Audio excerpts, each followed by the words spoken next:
Hello बच्चों। आज हम पढ़ने वाले हैं बॉडी फ्लूइड और सर्कुलेशन चैप्टर जो हमारा चल रहा था। बॉडी फ्लूइड एंड सर्कुलेशन में अपना फ्लूइड वाला सारा पोर्शन जो है सो कंप्लीट हो चुका है। ठीक है, बॉडी फ्लूइड क्या हो गया, कंप्लीट हो गया। इसमें हमने बहुत चीज़ें पढ़ी हैं। लास्ट क्लास में आपको याद होगा हमने टाइप्स ऑफ सर्कुलेशन पढ़े थे। ठीक है, टाइप्स ऑफ सर्कुलेशन पढ़ा था हमने। ठीक है, कि हर एक एनिमल्स के अंदर अलग अलग तरीके की सर्कुलेशंस होती हैं, जो कि डिपेंड किस पे करता है, मेजरली हमारा हार्ट के चैम्बर पे डिपेंड करता है। ठीक है, जहाँ दो थी वहाँ हमने क्या करा, दो चैम्बर थी तो हमने पढ़ा सिंगल सर्कुलेशन। ठीक है, और जहाँ तीन चैम्बर थी यहाँ हमने क्या पढ़ा, इनकम्प्लीट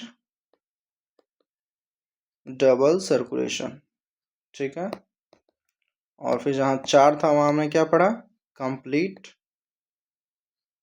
डबल सर्कुलेशन पढ़ा। ठीक है, तो अपना बॉडी फ्लूइड वाला सारा का सारा पोर्शन कंप्लीट हो चुका है। हालांकि अपन चल भी रहे थे सर्कुलेशन के अंदर ही। ठीक है, सर्कुलेशन अपन ने स्टार्ट कर दिया था, उसी के बाद अब जो है सो उसके जो फर्दर टॉपिक्स हैं वो हमें देखनी है। ठीक है, तो आज हम पढ़ने वाले हैं कुछ जो है ना टाइप्स ऑफ सर्कुलेशन होते हैं, जो स्पेसिफिक टाइप ऑफ सर्कुलेशन होती हैं। ये तो अपना क्या है ना कि ब्लड के थ्रू ब्लड जो है सो कहाँ मेजरली जाता है, ऑर्गन्स के अंदर जाता है, ऑक्सीजनेटेड ब्लड। और जितने भी बॉडी पार्ट्स हैं, जितने भी बॉडी टिश्यू हैं, वहाँ से कलेक्ट होकर के डीऑक्सीजनेटेड ब्लड कहाँ आता था, अपना हार्ट के अंदर। ठीक है, ये देखो हार्ट था। और यहाँ से जो है सो ऑक्सीजनेटेड ब्लड कहाँ जाती थी, ऑक्सीजनेटेड ब्लड जाती थी टिश्यू के पास, टिश्यू के पास, और टिश्यू से डीऑक्सीजनेटेड ब्लड कहाँ जाती थी, हार्ट के पास। ठीक है, और यहाँ से एक सर्कुलेशन अपना चलता था, जहाँ जब कंप्लीट डबल सर्कुलेशन की बात करें तो यहाँ से एक सर्कुलेशन चलता था किसके साथ, लंग्स के साथ। ठीक है, और ये ऐसे होता था, यही तो था।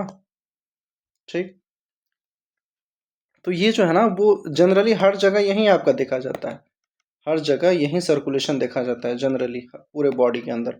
बट कुछ स्पेशल टाइप ऑफ सर्कुलेशन है, वो हमें दो तीन है इस तरीके के। ठीक है, जो अपने सिलेबस में है और जो हमें पढ़नी है, तो उसकी बात एक बार कर लेते हैं। उसके बाद हम लोग कहाँ चलने वाले हैं, फिर हम लोग एक छोटा सा टॉपिक है एनाटॉमी ऑफ ब्लड वेसल्स।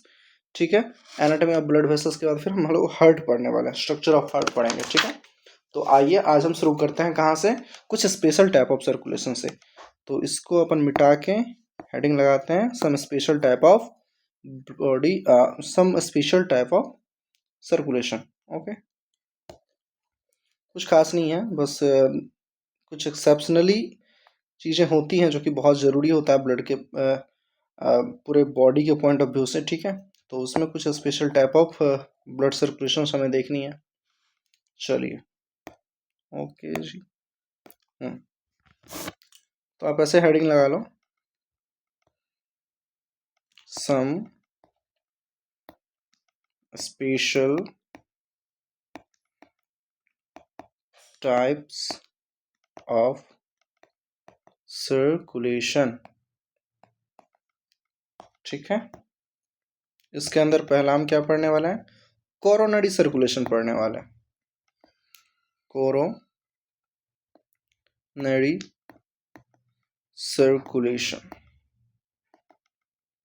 ठीक है, इसमें ये इसलिए इंपॉर्टेंट हो जाता है क्योंकि आपको क्या पता है, आपको क्या पता है कि ये जो हार्ट है, ठीक है, हार्ट से कहाँ जा रही थी ब्लड, टिश्यू के पास जा रही थी, और टिश्यू से वापस लौट करके कहाँ, हार्ट के पास जा रही थी। ठीक है, तो ये कौन सा ब्लड था, सॉरी ये ऑक्सीजनेटेड था और ये डीऑक्सीजनेटेड ब्लड है।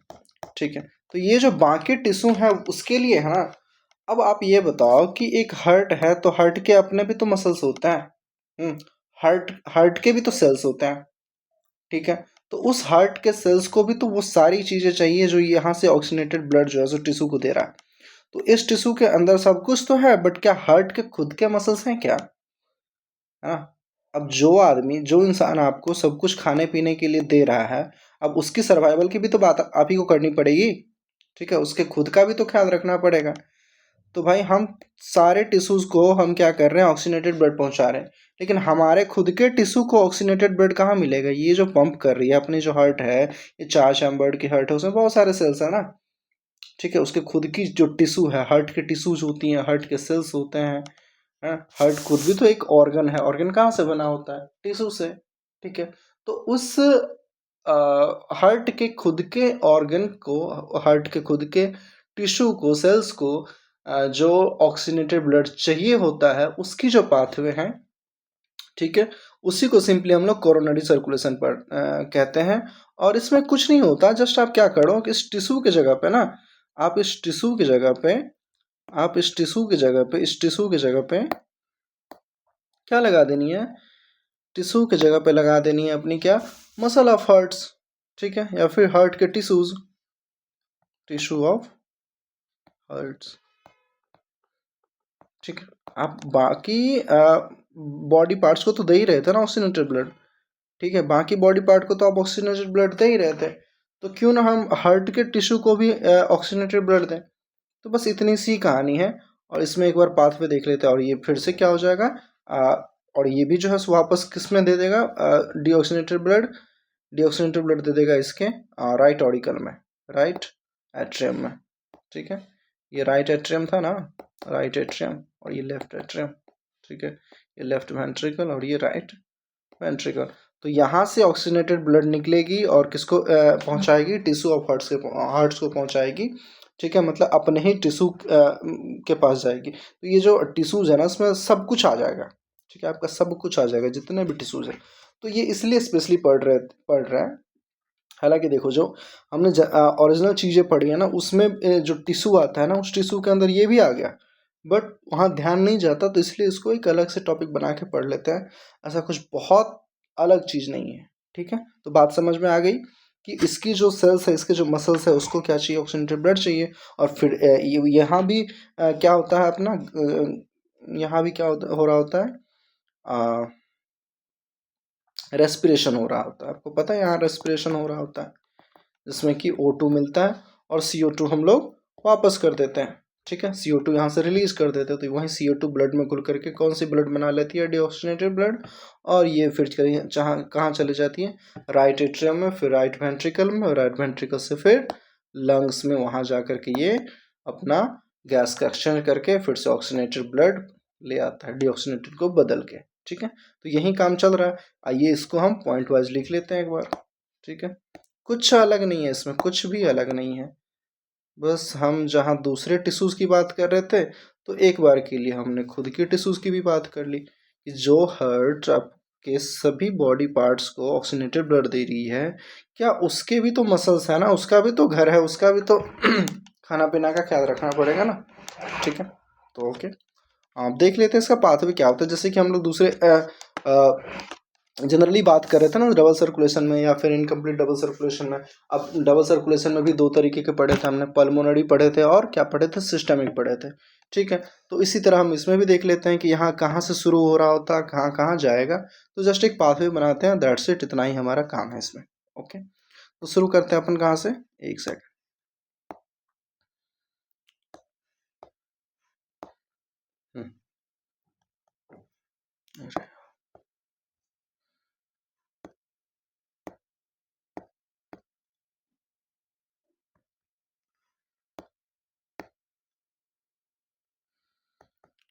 राइट एट्रियम हो गया, ठीक है। राइट एट्रियम से कहाँ जाता है? Right ventricles. ये हम ऐसे याद रखेंगे, अगर एट्रियम के पास आ गया तो फिर उसको उसी सब्सिक्वेंट वेंट्रिकल के पास जाना होता है, तो राइट वेंट्रिकल में चला जाएगा, ठीक है। राइट वेंट्रिकल से फिर कहाँ जाएगा? पल्मोनरी, याद है ना सबको? पल्मोनरी आर्टरी के पास चला जाएगा। पल्मोनरी आर्टरी, पल्मोनरी आर्टरी से फिर कहाँ जा रहा होता था? लंग्स के पास, एंड देन लंग्स से फिर कहाँ? लेफ्ट एट्रियम में। लेफ्ट एट्रियम से फिर लेफ्ट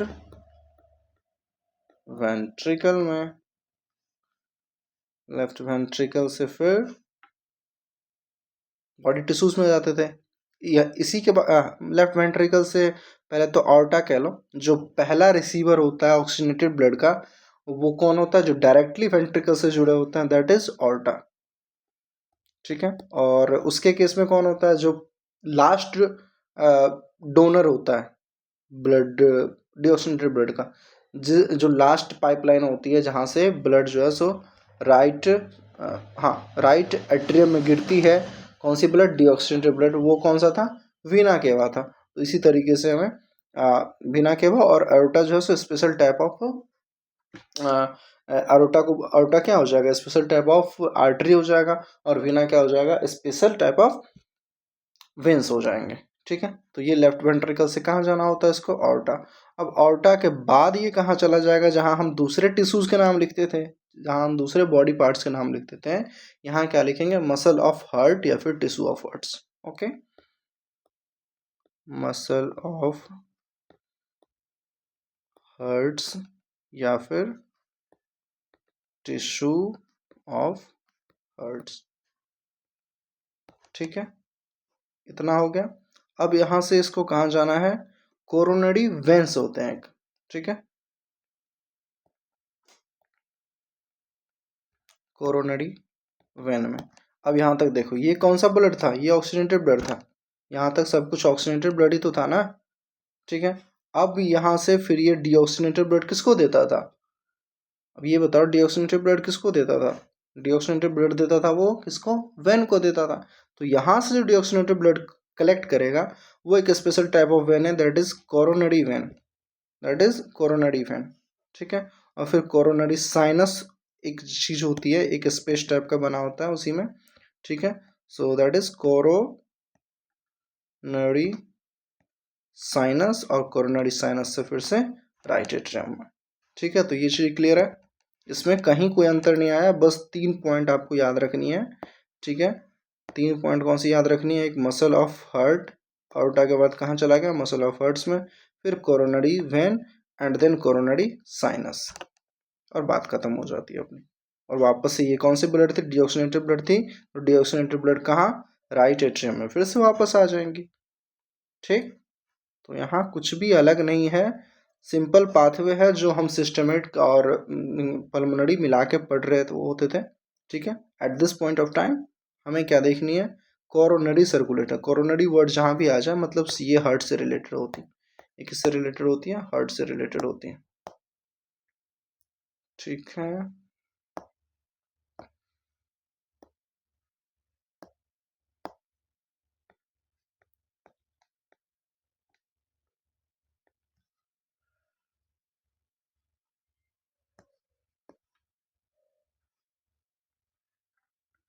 इसमें और कुछ नहीं था। एक दो पॉइंट और है, इसी को लैंग्वेज फॉर्म में लिख लेते हैं। ठीक है, वो क्या है?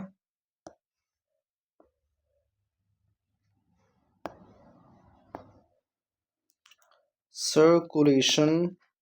अब बताएं, कोई पूछेगा ना सर्कुलेटरी सिस्टम क्या होता है, और फिर बोर्ड में आगे डिफाइन करो, तो आप ऐसा नहीं बनाओगे ना। ठीक है, तो इसीलिए मैं एक डेफिनेशन जैसा लिखा दे रहा हूँ। Circulation of blood. कौन सी blood? Circulation of oxygenated blood to cardiac muscles. Cardiac muscle किसको कहते हैं? Cardiac word means heart. ठीक है, दैट इज हार्ट, तो इसमें कंफ्यूजन नहीं होना। कार्डियक साइकिल पढ़ा ना आपने, कार्डियक अरेस्ट सुना होगा। ठीक है, तो हर चीज रिलेटेड इट टू हार्ट, तो मतलब हार्ट के सेल्स को कार्डियक ही बोलते हैं। ठीक है, कार्डियोलॉजी जो विभाग होता है हार्ट वाले का। ठीक है, और इसकी जो कवरिंग होती है दैट इज पेरिकार्डियम। तो हर एक टर्म रिलेटेड कहाँ से है? हार्ट से रिलेटेड है, तो कार्डिया मीन्स हार्ट हो जाता है, मतलब हार्ट सेल्स हो जाते हैं। ठीक है, simple. Cardiac muscles and circulation of oxygenated blood to cardiac muscle and. अब कार्डियक मसल के पास क्या पहुंच गया? ऑक्सीजनेटेड ब्लड पहुंच गया, अब यहाँ से डीऑक्सीजनेटेड ब्लड भी तो निकलेगी, ठीक है। So and deoxygenated blood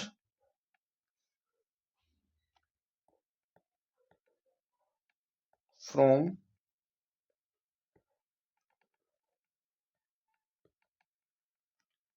cardiac muscles is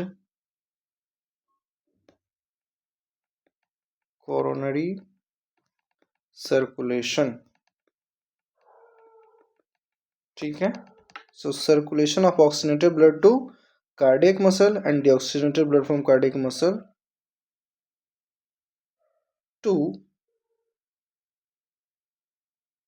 heart, ऐसे ही कार्डियक मसल टू हार्ट लिख लेना यहाँ, ठीक है। कार्डियक मसल और इसको अच्छे से लिखना है तो ये सारे पाथवे बता दो आप, ठीक है। Cardiac muscle to heart through coronary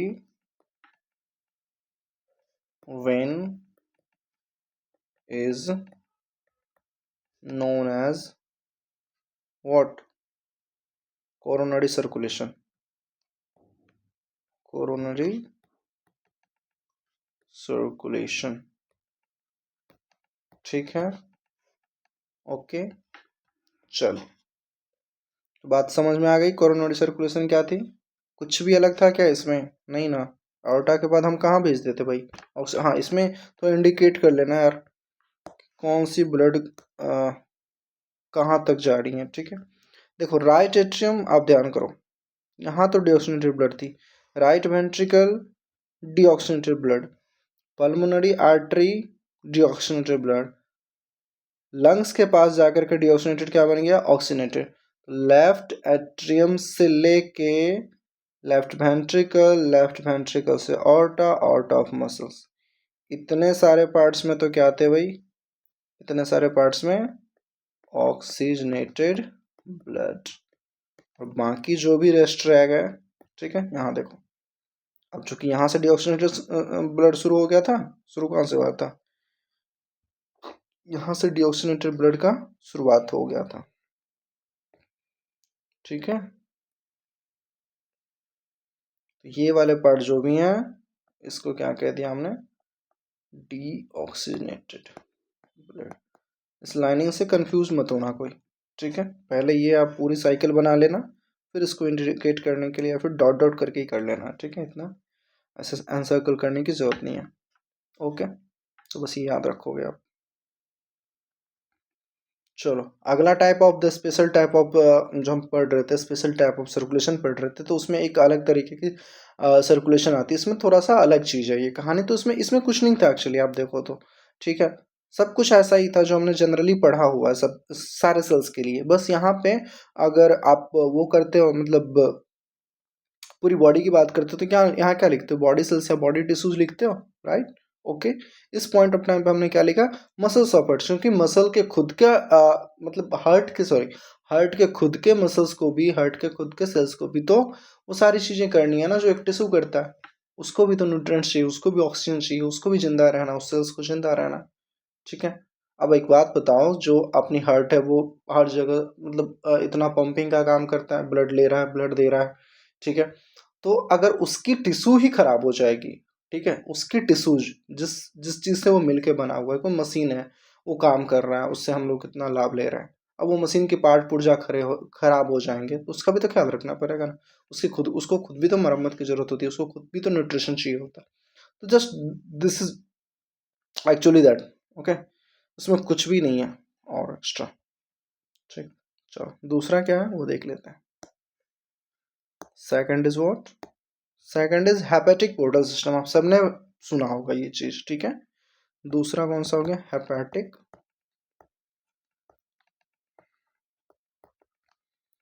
portal system.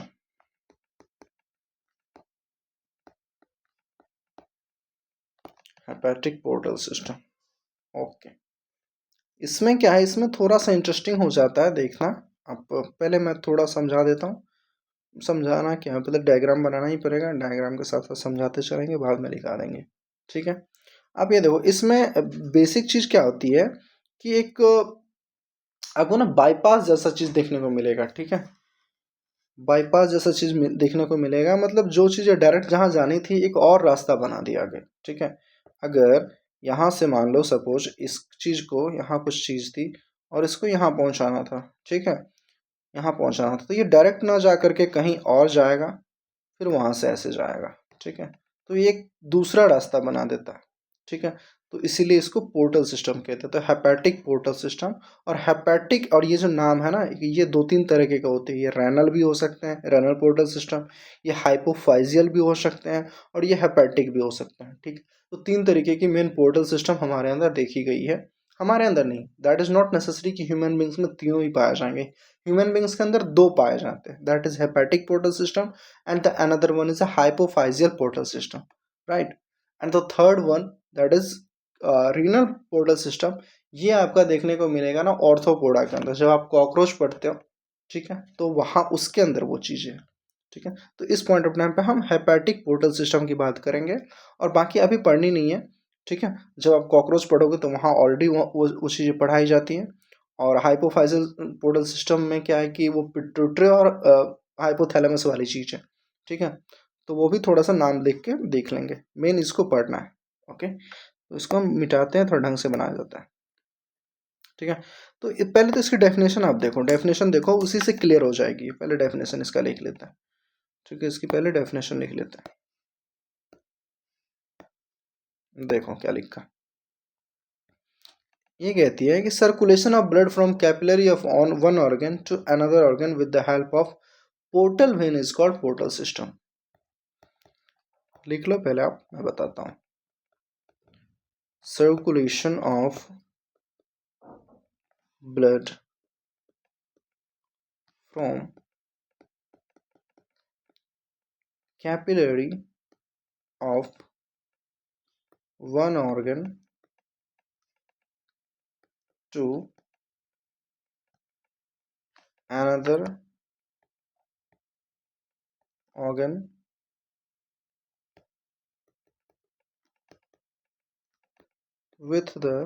with the help of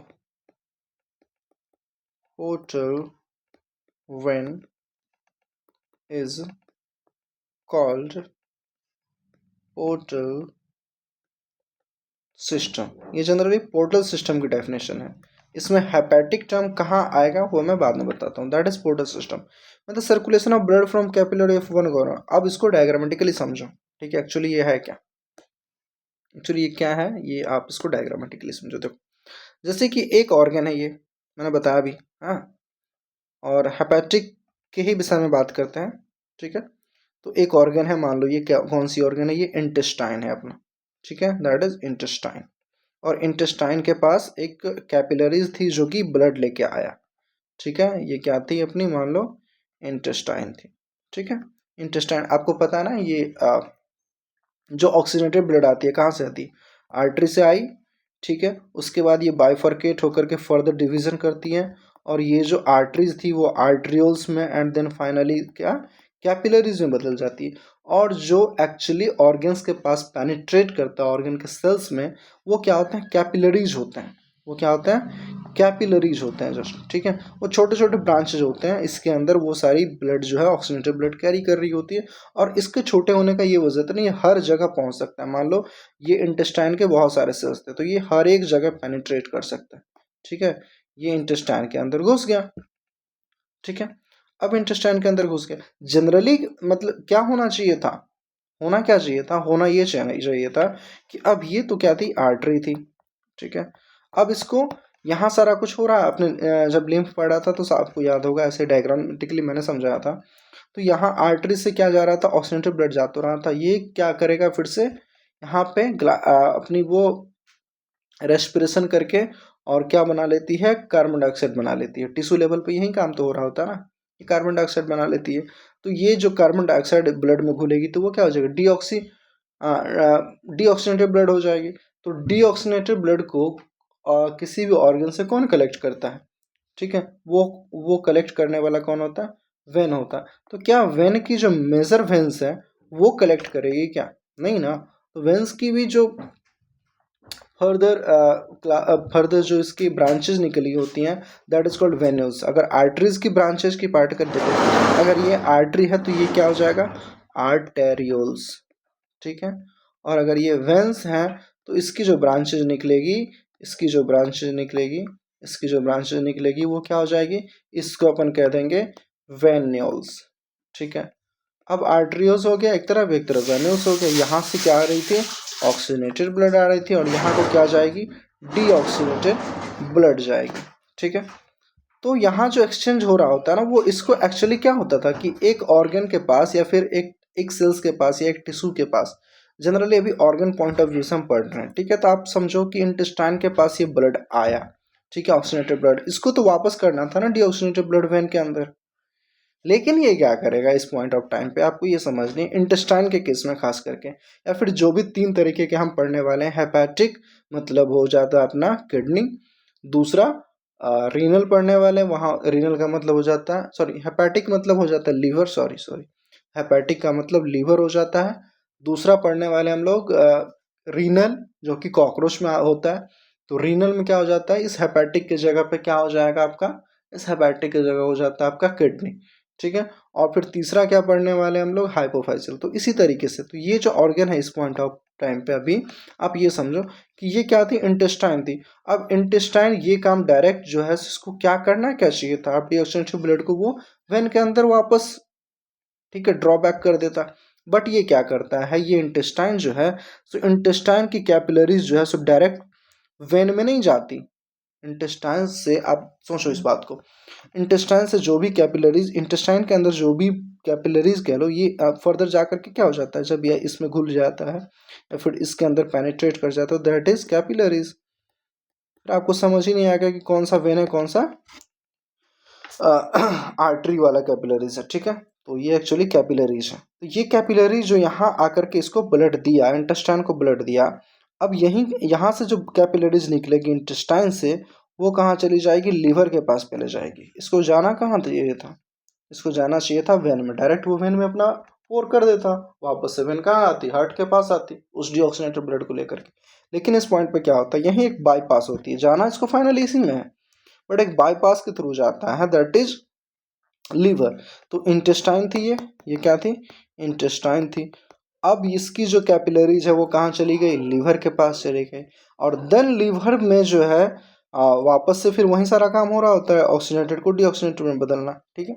अब ये क्या करेगी? इसको फाइनली ये इसको डीऑक्सीजनेटेड ब्लड देगी, इसको वेन को। ठीक है, डीऑक्सीजनेटेड ब्लड। तो जो भी ब्लड आया था, जो भी ब्लड आया था कहाँ? इंटेस्टाइन के अंदर, वो डायरेक्टली वेन में ना जा करके पहले कहाँ से जाता है? लीवर के पास जाता है। फिर लीवर में कुछ प्रोसेसिंग होती है और लीवर के प्रोसेसिंग होने के बाद जो डीऑक्सीजनेटेड ब्लड जाती है वो वेन के अंदर डाली जाती है, जो कि डायरेक्ट यहाँ से यहाँ जाना चाहिए था, वो अब इससे होके गुजर रही है।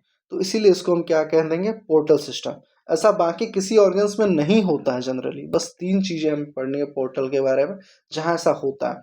और ये जो नाम पड़ता है ना, जैसे कि हेपेटिक इसका नाम पड़ा, तो जो बीच में आया, जो बीच में आया मतलब यहाँ से चलना था इसको, ये वेन है ये, ठीक है, ये समझ लो कि वेन है, यहाँ से चलना चाहिए था, ऑक्सीजनेटेड ब्लड आया, डीऑक्सीजनेटेड ब्लड इसको इधर जाना था, बट ये डायरेक्ट ना जा करके कहाँ से जाएगा? पहले दूसरे किसी में जाएगा और फिर ये वेन में जाएगा।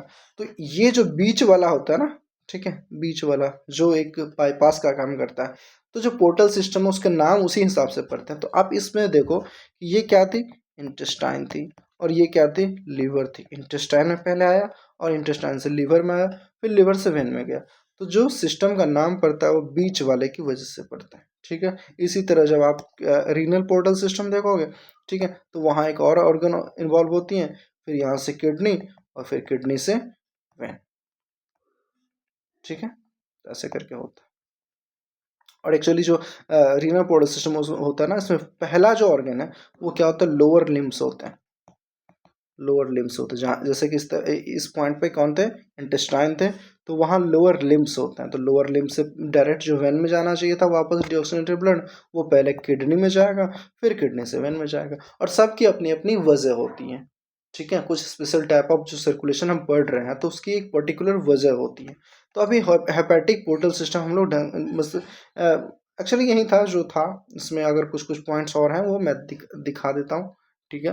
बाकी इसको अच्छे से थोड़ा एक बार डायग्राम बना लेंगे, और समझने के लिए इसमें कुछ खास है नहीं, बस काम इतना ही होना था कि इंटेस्टाइन्स को जो ब्लड मिल रहे थे, ठीक है, आर्ट्रियोल्स के द्वारा, उसके कैपिलरीज के द्वारा, वो कैपिलरीज डायरेक्ट वेन को नहीं जा करके पहले लीवर में जाएंगी, एंड देन लीवर से फिर डिऑक्सीजनेटेड ब्लड कहाँ जाएगी, वेन के अंदर जाएगी। बस इतनी सी बात आपको याद रखनी है, ठीक है। तो मैं इसको इस सारी चीज़ों में मैं मिटाता हूँ एक अच्छे से पर्टिकुलर डायग्राम बना के, ठीक है। पर्टिकुलर किसके लिए बनाएंगे, हम हेपेटिक वाला ही बनाएंगे।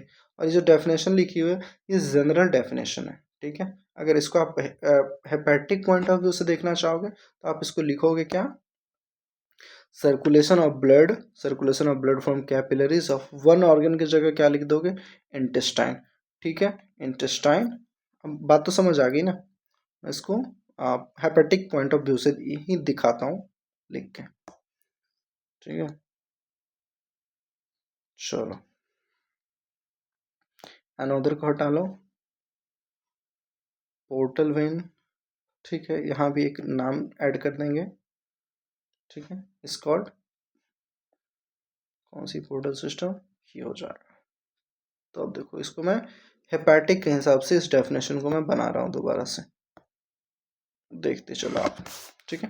तो circulation of blood from capillaries of intestine to liver with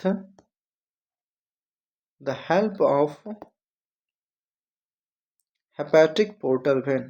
Hepatic portal vein is called hepatic portal system.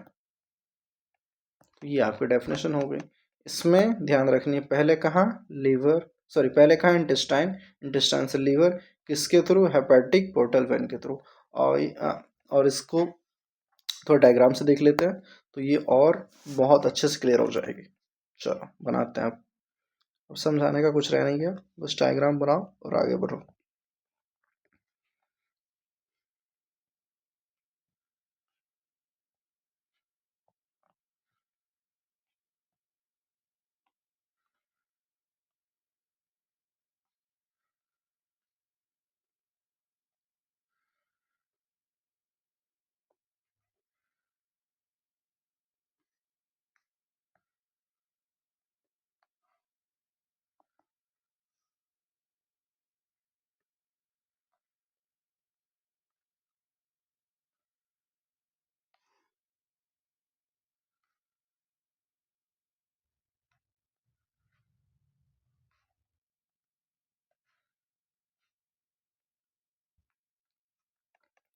ठीक है,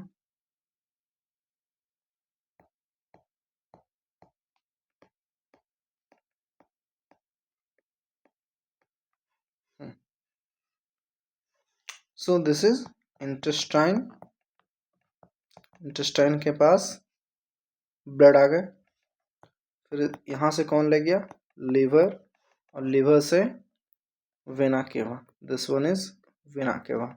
ये एक्चुअली ऐसा नहीं है, पूरा एक पाइप होता है, but just for representation that is vena cava, ठीक है।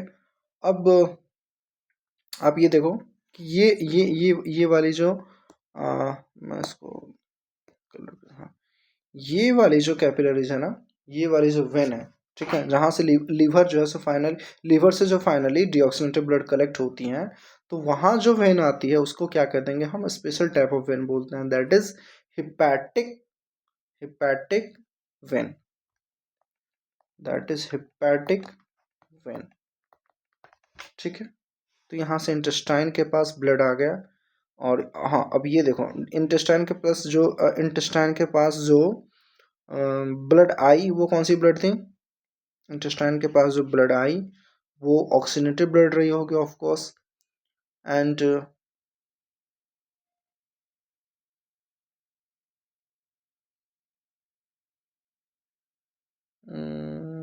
एक सेकेंड,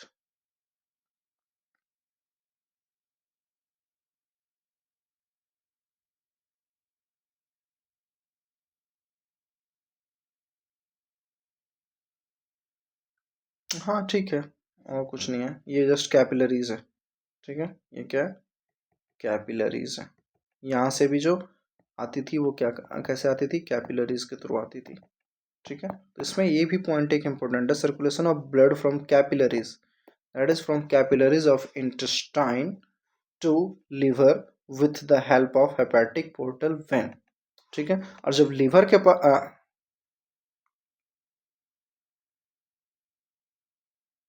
एक सेकंड, ये हेपेटिक वेन है ये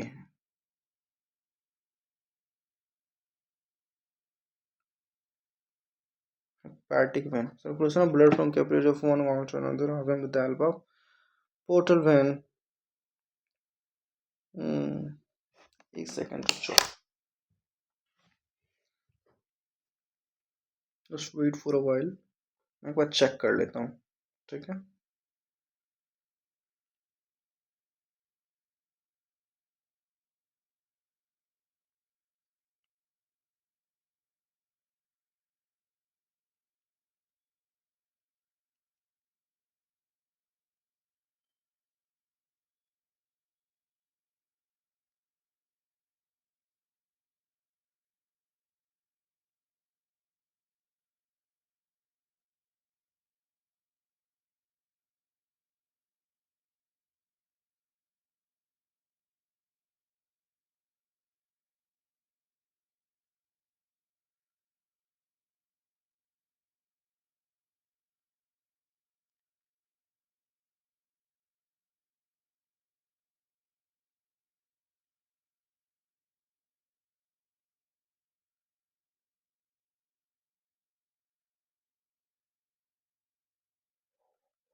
हम्म ये देखो, ये हेपेटिक वेन तो सही है। ठीक है, और हेपेटिक वेन जो है ना, कुछ कुछ अलग चीज नहीं है। अगर आप इस पॉइंट पे जो है सो वेन किसी भी दूसरे ऑर्गन से, मान लो ये क्या आपका, ये आपका लंग्स है। ठीक है, और लंग्स के पास जो ब्लड आ रही थी ऑक्सीनेटेड वाला, अब यहाँ से जो ब्लड कलेक्ट हो जाएगी कौन सी, डीऑक्सीनेटेड वाला, और ये जो वेन के पास जाएगी, ये जो वेन के पास जाएगी, तो इस वेन का क्या नाम हो जाएगा पता है आपको, पल्मोनरी वेन नाम हो जाएगा, पल्मोनरी वेन। ये जो है सो डायरेक्ट जो फाइनल ऑर्गन होती है ना, जिसके पास ऑक्सीजन जहाँ से वो कलेक्ट हो रहा होता है वेन के अंदर, तो वो नाम तो है उसी के हिसाब से पड़ जाती है। ठीक है, वो नाम किसके हिसाब से पड़ जाती है, जैसे लंग से कलेक्ट हो रहा था तो हमने क्या कह दिया, पल्मोनरी वेन कह दिया। ठीक है, अगर हार्ट से कलेक्ट हो रही होती तो हम क्या कह देते हैं, कोरोनरी वेन कह देते। ठीक है, हाँ यहाँ भी तो आप देखो ना, ये क्या था, कोरोनरी वेन था, तो इसमें कुछ खास चीज़ नहीं है। ठीक है, ये कुछ खास चीज़ नहीं है हेपेटिक वेन। अब देखो, जो डीऑक्सीनेटेड ब्लड कलेक्ट हो रहा था मसल ऑफ हार्ट से, उसको हमने क्या कह दिया, कोरोनरी वेन कह दिया। ठीक है। तो इसी तरीके से हमने इसको हेपेटिक वेन कह दिया, ठीक है। यहाँ से जो ब्लड आ रही थी वो किस में कलेक्ट हो जाएगा, हेपेटिक वेन में। बात यहाँ पे ये है हेपेटिक पोर्टल वेन किसको कहते हैं। सो हेपेटिक पोर्टल वेन जो है सो इस वाले पार्ट को कहते हैं, जिसको हमने कैपिलरीज लिख दिया, ठीक है। ठीक है, तो थोड़ा सा इसमें करेक्शन है, इसमें करेक्शन है, बाकी हम लोग सही चल रहे थे, ठीक है। तो इसको क्या कह दिया हमने, हेपेटिक पोर्टल वेन कह दिया, ठीक है। ये हो गया हेपेटिक वेन और ये हो जाएगा हेपेटिक पोर्टल वेन। बाकी सब क्लियर है, कोई दिक्कत नहीं है, ठीक। तो इंटेस्टाइन से जो डायरेक्ट जाना चाहिए था वेना केवा के पास, वो ना जा करके कहीं दूसरे ऑर्गन के साथ ये मिल रहा है, ठीक है। कहीं दूसरे ऑर्गन के साथ ये मिल रहा है और फिर वहाँ से उसके बाद वेना केवा में ये डिऑक्सीनेटेड ब्लड को भेजा जा रहा है, ठीक है।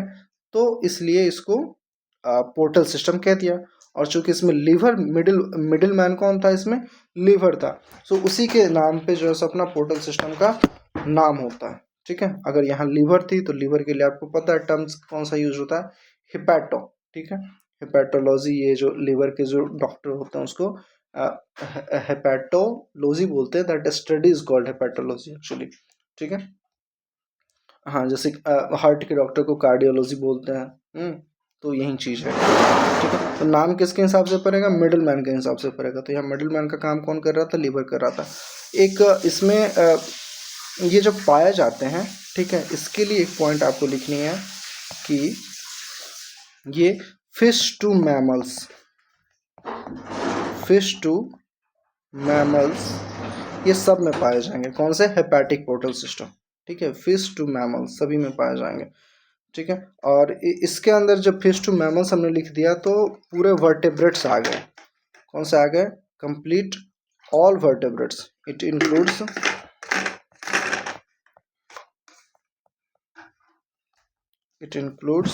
ऑल वर्टेब्रेट्स, ठीक है। बट फिश इसमें क्या है, वर्टेब्रेट्स नहीं है, ठीक है। फिश जो है सो नॉन कॉर्डेट्स के अंदर आ जाते हैं, तो फिश जो है सो वर्टेब्रेट्स नहीं है, ठीक है। तो आपको ये याद रखनी है, ठीक है। फिश टू मैमल्स ये सभी में आ जाएंगे और इसके अंदर क्या आ जाते हैं, सारे वर्टेब्रेट्स कवर हो गए हैं, ठीक है। तो ये चीज़ है।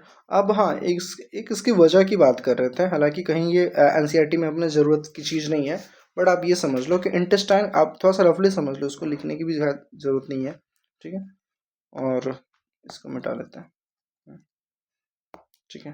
ये देखो कि हो क्यों रहा था ये, ठीक है, लीवर क्यों ले जा रहा था। तो इंटेस्टाइन के पास ना, आप जब भी खाना खाते हो या फिर कोई भी न्यूट्रिएंट्स आपके अंदर गया तो पेट के थ्रू गया, ठीक है, खाना के थ्रू गया। और वो जो डाइजेशन हो रही थी, डाइजेशन कहाँ हो रही थी, आपने क्लास 10th में जब लाइफ प्रोसेस पढ़ा होगा तो वहाँ डाइजेशन वाले पे स्टेप में ना बहुत सारी चीज़ें लिखी हुई थी, ठीक है। आपने इंजेक्शन करा, ठीक है, उसका डाइजेशन करा, डाइजेशन के बाद एब्जॉर्प्शन होती थी, एंड देन एब्जॉर्प्शन के बाद एसिमिलेशन होती थी और फिर इजेशन होती थी। देखो आप क्या होता था, इंजेशन, किसी को अगर याद हो, इंजेक्शन के बाद हो जाता था डाइजेशन, ठीक है, हमने खाना खाया, इंजेक्शन, डाइजेशन।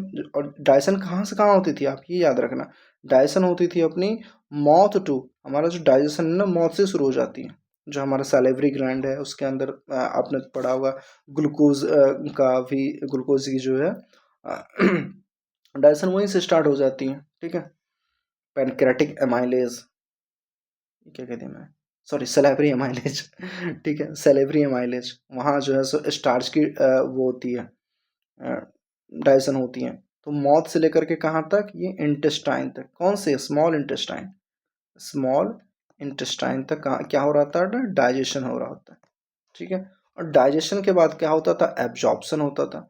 अब जो फूड बचे हुए हैं वो एब्जॉर्प्शन कौन करता था, ये कैपिलरीज करती थी, ठीक है, ये कैपिलरीज करती थी। और इसके अंदर कुछ आपने वहाँ याद होगा आपको, फैट के एब्जॉर्प्शन के लिए कौन जरूरी था, वहाँ लैक्टियल्स थे वहाँ फैट के लिए, ठीक है। फैट की एब्जॉर्प्शन ना ऐसे ब्लड, मतलब ऐसे कोई भी कैपिलरीज नहीं कर पाती थी, तो फैट की एब्जॉर्प्शन जो है वो लिम्फ की तरह के होते थे। और वो लिम्फ जो फैट के एब्जॉर्प्शन के लिए रिस्पॉन्सिबल हो, कहाँ से, इंटेस्टाइन से, दैट इज कॉल्ड लैक्टियल्स, ठीक है। इस तरीके से पहले एब्जॉर्प्शन हो गया, फिर एब्जॉर्प्शन के पास जो एसिमिलेशन होता है, एसिमिलेशन होता है एब्जॉर्प्शन के बाद, ठीक है, एब्जॉर्प्शन के बाद एसिमिलेशन होता है। मतलब अब ये तो हो गया, अब इसका काम क्या करना है, और उसका फिर जो बच गया उसका क्या हो जाता था, इजेशन हो जाता था।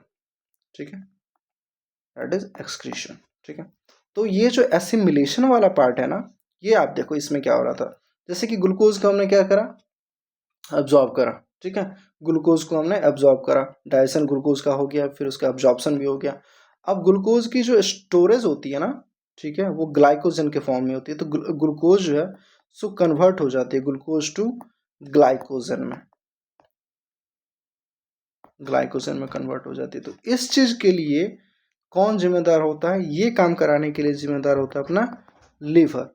तो इसीलिए यहाँ से एब्जॉर्प्शन फूड को सबसे, एब्जॉर्ब फूड जो होती है, मतलब जो भी डाइजेस्टेड हो गए उसके बाद जो एब्जॉर्ब हो गए, एब्जॉर्प्शन के बाद एसिमिलेशन के लिए लीवर में जाना होता है। ठीक है, और ये बहुत नेसेसरी चीज़ है। अगर ये नहीं जाएगी डायरेक्ट पूरे बॉडी पार्ट्स को आप पहुंचा दोगे, तो फिर हमारा सिस्टम जो है सो कोलेप्स कर जाएगा, वो उतने सिस्टमेटिक वे में नहीं चलेगा। तो ये एक तरीका होता है कि ग्लूकोज है या फिर जो भी चीज़ें हैं, तो उसको इनएक्टिव फॉर्म में कैसे रखा जाए स्टोर करके। ठीक है, तो ग्लूकोज से ग्लाइकोजन बनाती है कौन, लिवर बनाती है आपकी।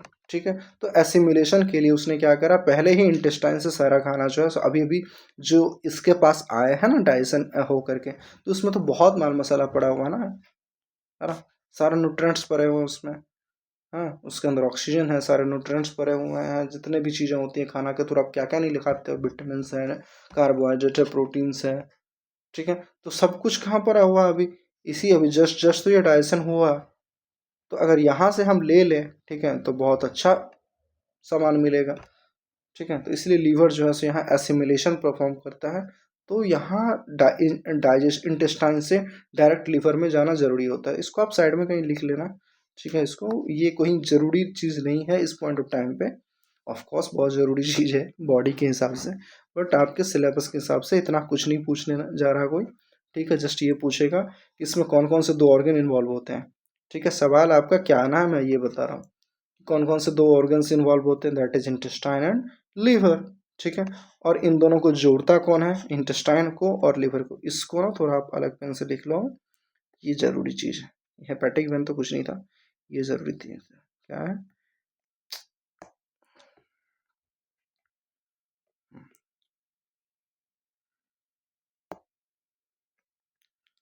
Hepatic portal vein. ठीक है,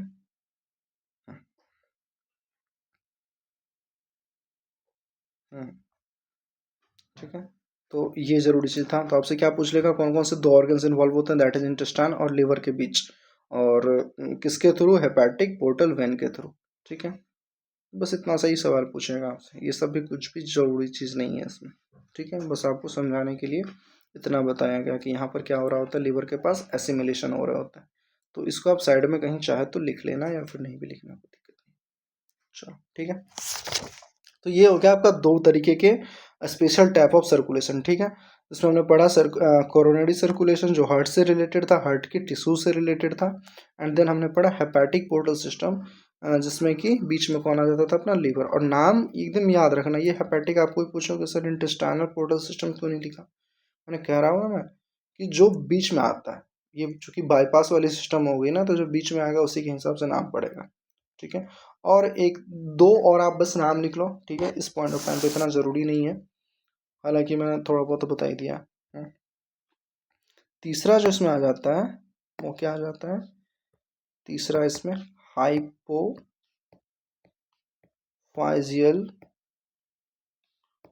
पोर्टल सिस्टम। ठीक है, और इसमें जो दो ऑर्गन्स होते हैं ये मैं बता रहा हूँ। ठीक है, एक आपने ग्लैंड का नाम सुना होगा, that is endocrine gland, hypothalamus.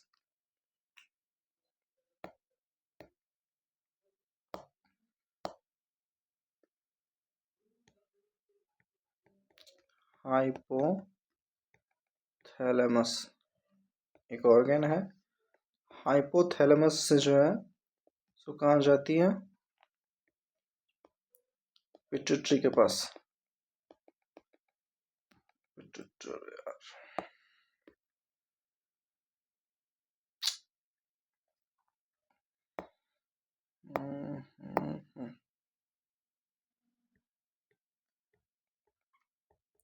Hypothalamus थी, ठीक है, हाइपोथैलेमस थी। हाइपोथैलेमस से कहाँ जाएगी, हाइपोथैलेमस से जाएगी पिट्यूटरी के पास, पिट्यूटरी ग्लैंड, ठीक है, और पिट्यूटरी ग्लैंड से कहाँ, फिर से वेन के अंदर चला जाएगा, ठीक है। तो इसमें दो ऑर्गन्स थे, तो पिट्यूटरी के लिए वर्ड यूज होता है हाइपोफाइजियल, ठीक है। और यहाँ मैं मेंशन कर देता हूँ, लिवर के लिए क्या वर्ड यूज होता है, हेपैटिक, अब ध्यान रखना ठीक है। तो एक ये हो गया, और एक और होता है चौथा, जो कि हमें कॉकरोच में पूरी अच्छे से पढ़नी है, ठीक है। तो दैट इज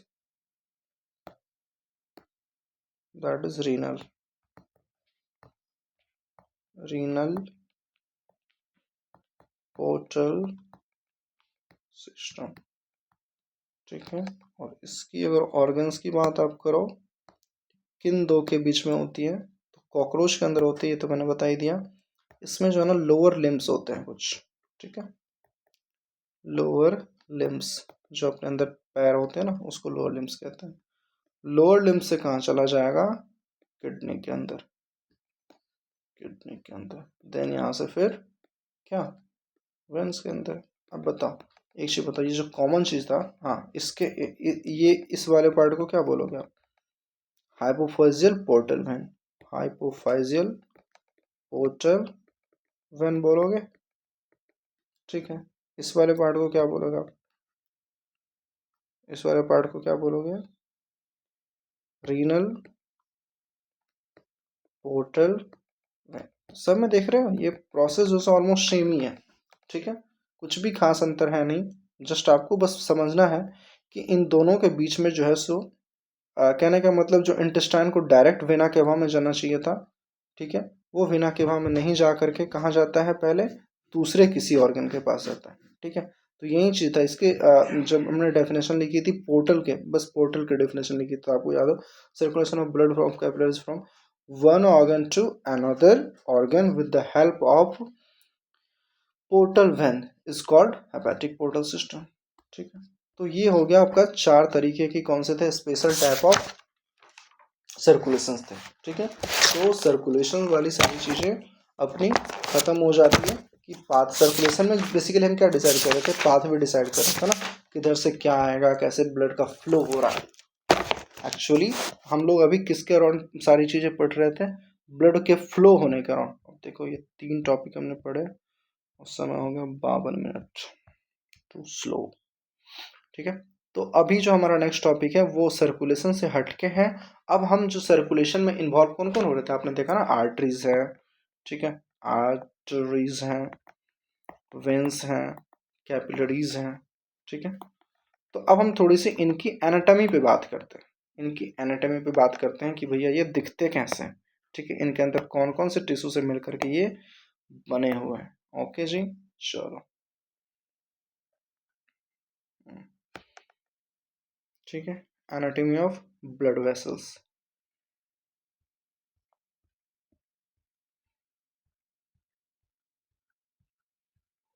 पूरा फास्ट चलेंगे यार।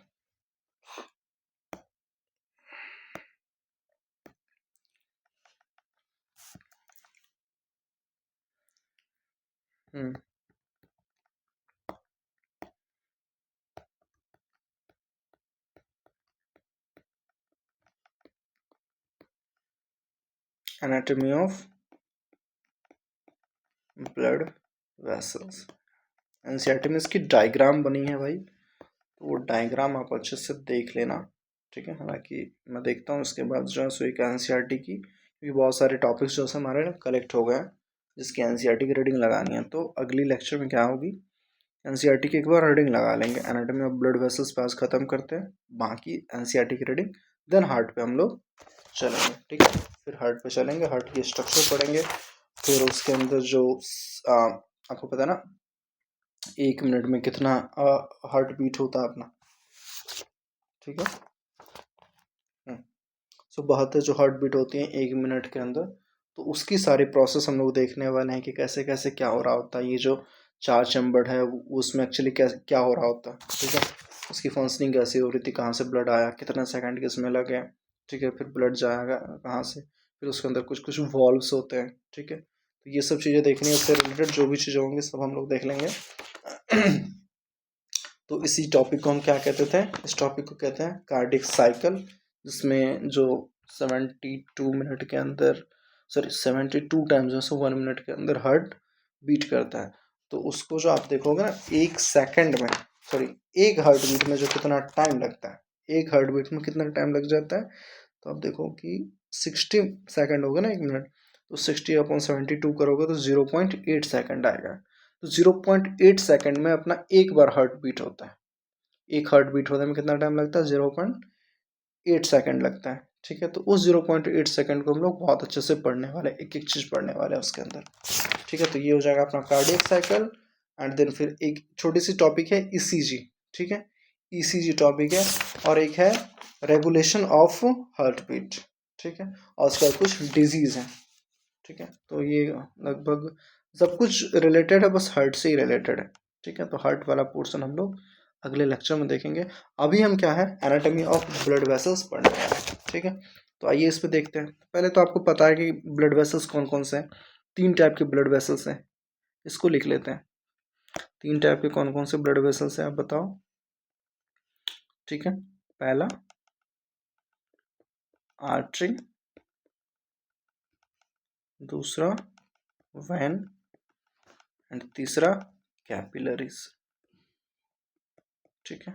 जो आपने देखा था ना, जो पेनिट्रेट करते हैं किसी भी ऑर्गन्स में, किसी की सेल्स में, ठीक है, जो एकदम बहुत ही क्लोजली एक एक सेल्स तक जो पहुंचती थी, वो क्या आर्टरी थी, वो क्या वेन थी, नहीं, इन दोनों के छोटे छोटे ब्रांचेस थे। So that is for arteries it is arterioles, and for when it is venules. तो ये जो आर्टरीज और वेन्यूल्स है ना, एक्चुअली सब सारे कैपिलरीज ही हैं, ठीक है। तो इसी के बस फाइन ब्रांचेज होती हैं, थ्रेड लाइक स्ट्रक्चर्स, ओके। तो ये सब चीज़ें, तो 3 तरीके के मेजर अपना ब्लड वेसल्स है, आर्टरी, वेन एंड कैपिलरीज। तो इसी के बारे में हमें पढ़नी है, ठीक है। तो ब्लड वेसल्स के अंदर जो है ना, 2 चीज़ें होती हैं। अगर आप ऐसे ब्लड वेसल्स को ऐसे देखो, एनाटॉमिकली देखने की कोशिश करो, तो उसके अंदर एक तो खाली जगह होगा जिसके अंदर आपको क्या करना है, ब्लड को फ्लो कराना है, ठीक है। एक तो ब्लड फ्लो हो रहा होता है, ठीक है। और इसकी जो लेयरिंग होती है, ठीक है, इसकी जो लेयरिंग होती है, तो लेयरिंग में ही खास बात है इसकी, ठीक है। लेयरिंग में क्या है, थोड़ी खास बात है। ये देखो आप, 3 तरीके की लेयरिंग होती है इसमें। चलो इसको मैं थोड़ा मोटा ही कर देता हूँ।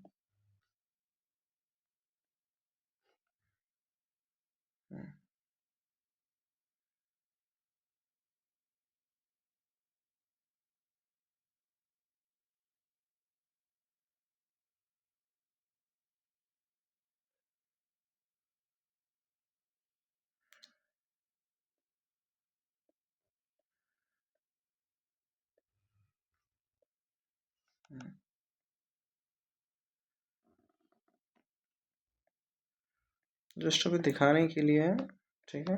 और इसकी डिटेल चीज़ें अलग अलग से हम लोग पढ़ने वाले हैं।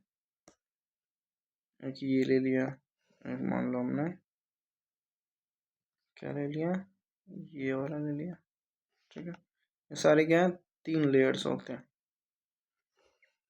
एक और कलर उठा लो, इससे हमने ब्लैक ले लिया, चलो। तो एक ये होती है,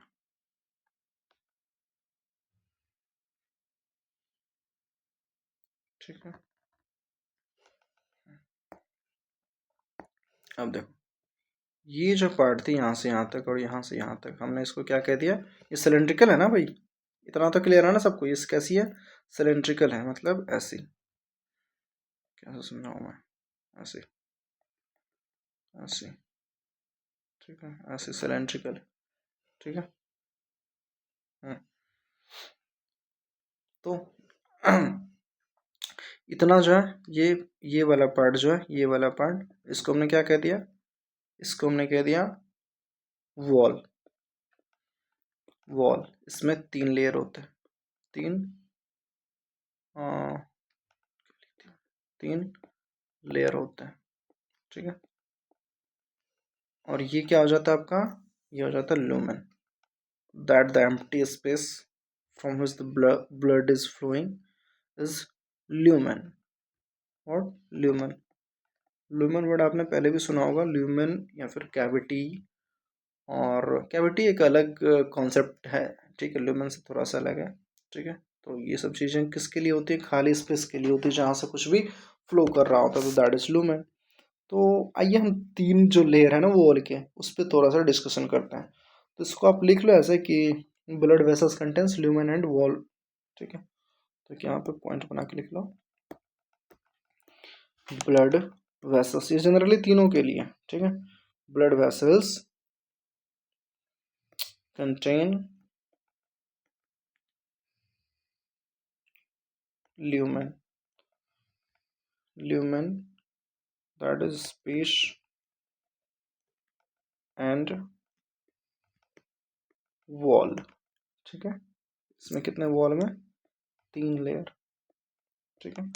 अब इसमें जो है ना कैपिलरीज के लिए थोड़ी सी कहानी अलग हो जाती है। उसके पास जो है so capillaries contains only tunica interna, means जो अंदर वाली है ना, अंदर वाली लेयर, अंदर वाली लेयर, बस कैपिलरीज के अंदर सिर्फ यहीं पाया जाता है। कैपिलरीज की वॉल जो है सो इतनी मोटी नहीं होती, ठीक है। तो 3 लेयर जो है, so that just implies for veins and arteries, veins and arteries, arteries, ठीक है। ये आप ध्यान रखना। और जो कैपिलरीज के अंदर होती हैं वो यहाँ पे भी मैं लिख देता हूँ, फिर आगे सब कुछ पढ़ने वाले हम लोग, ठीक है। Capillaries contains only innermost layer, that is tunica interna, tunica interna। और इसी ट्यूनिका इंटरना को जो है ना एंडोथीलियम बोलते हैं। क्या बोलते हैं, एंडोथीलियम, ये आप याद रखोगे अभी, ठीक है। इसको हम क्या बोलते हैं, एंडोथीलियम बोलते हैं, ठीक है। तो इतनी चीज हो गई। आइए अब तीनों ब्लड वेसल्स के जो भी लेयर है ना, तीनों वॉल के लेयर, उसके बारे में बात करते हैं। तो एक ऐसे डायग्राम फ्लो चार्ट बनानी है आपको, ठीक है।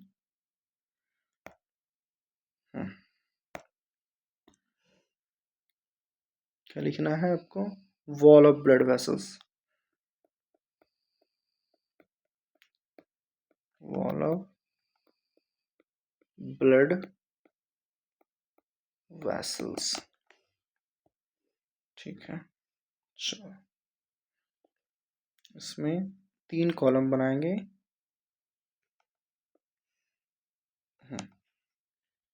First one is tunica externa, as the name define, that is the outermost layer, okay। So tunica externa, tunica externa, ठीक है। तो ये कैसा हो जाएगा, outermost layer। दूसरा क्या है, tunica media, मतलब ये कौन सी layer, middle layer, middle layer, ठीक है। एंड देन tunica interna, ठीक है। तो ये हो जाएगा इनर मोस्ट, ठीक है। तो इसमें देखते हैं तीनों की जो बनावट होती है ना एक्चुअली, वो किस किस टिश्यू से होती है, उसके अंदर कौन कौन से फाइबर्स होते हैं, मेनली यही सब डिस्कस करना है इसमें, ठीक है। और किसकी थिकनेस क्या है, कौन से फाइबर से बनी है, ये चीज़ें। तो आपको बताइए 3 जो लेयर है कौन कौन से, तो अभी आप इसमें कैसे डिफाइन करोगे इसको, ये देखो, ये कौन सी हो जाएगी, ट्यूनिका एक्सटर्ना हो जाएगी, ठीक है। ये हो जाएगी ट्यूनिका मीडिया, ट्यूनिका मीडिया, ठीक है। और ये क्या आ जाएगी, ट्यूनिका इंटरना, इंटरना, ठीक है। तो ये तीन चीजें आपको याद रखनी है। Okay, externa, media and tunica interna. और इसके अंदर जो है किसके अंदर, कैपिलरीज के अंदर only inner most layer that is tunica interna is present, ठीक है। और जो ये है तीन लेयर है, किस किस के अंदर है, वेन्स एंड आर्टरीज के अंदर है, ठीक है। तो अभी हम जनरल बात कर रहे हैं तो इसमें हम तीनों लिखेंगे, और इसमें क्या क्या है आइए एक एक करके हम देखते चलते हैं। ओके, और ये चीज़ आपको याद रखनी है एकदम। देखो, ट्यूनिका एक्सटर्ना जो है ना, तो इसकी जो सेल्स हैं, इसकी जो टिश्यूज है, जो जो भी सेल्स मिलके बनी है, ठीक है, टिश्यूज, तो वो कैसे टिश्यूज होती है आपको पता है, वाइट फाइब्रस कनेक्टिव टिश्यूज को बोलते हैं, ठीक है। ये जो आप टिश्यू देख रहे हो ना, ये वाले सेल्स जो इसके अंदर टिश्यूज होंगे, वो कैसे टिश्यूज होंगे, वाइट फाइब्रस कनेक्टिव टिश्यू होती है, ठीक है। जब आप टिश्यू चैप्टर पढ़ते हो ना, तो वहाँ पे हर एक चीज़ क्लियरली पढ़ाई जाती है, कि जैसे कि फाइब्रस टिश्यू, पहले तो आपको ये समझ आएगा कि कनेक्टिव टिश्यूज क्यों, ठीक है।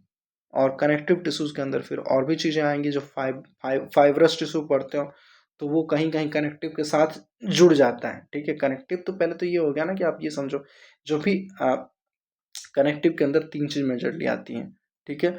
एक तो अपना बोन, है ना, ठीक है, बोन, मसल्स और ब्लड, ठीक है। बोन, मसल्स और ब्लड, तीन तरीके के कनेक्टिव टिश्यूज होते हैं। तो उसके अंदर आप ये देखोगे कि ये टूनिका एक्सटर्ना भी जो है सो किसमें आ जाता है, टूनिका एक्सटर्ना भी जो आ जाता है कनेक्टिव टिश्यू के अंदर आ जाता है। और इसमें जो फाइबर है वो वाइट फाइब्रस होती है, एक एक चीज क्लियरली पढ़ाई जाएगी, वो टिश्यू चैप्टर की बात है, ठीक है। तो यहाँ इसमें उलझना नहीं है, जो नाम जो टर्मिनोलॉजी यूज करी जा रही है उसको आप ध्यान रखोगे, जितना हो सकता है एट दिस टाइम हम थोड़ा सा इसको ब्रीफ करते चलते हैं, ठीक है। So white fibrous connective tissue इसके अंदर आपको लिखना है।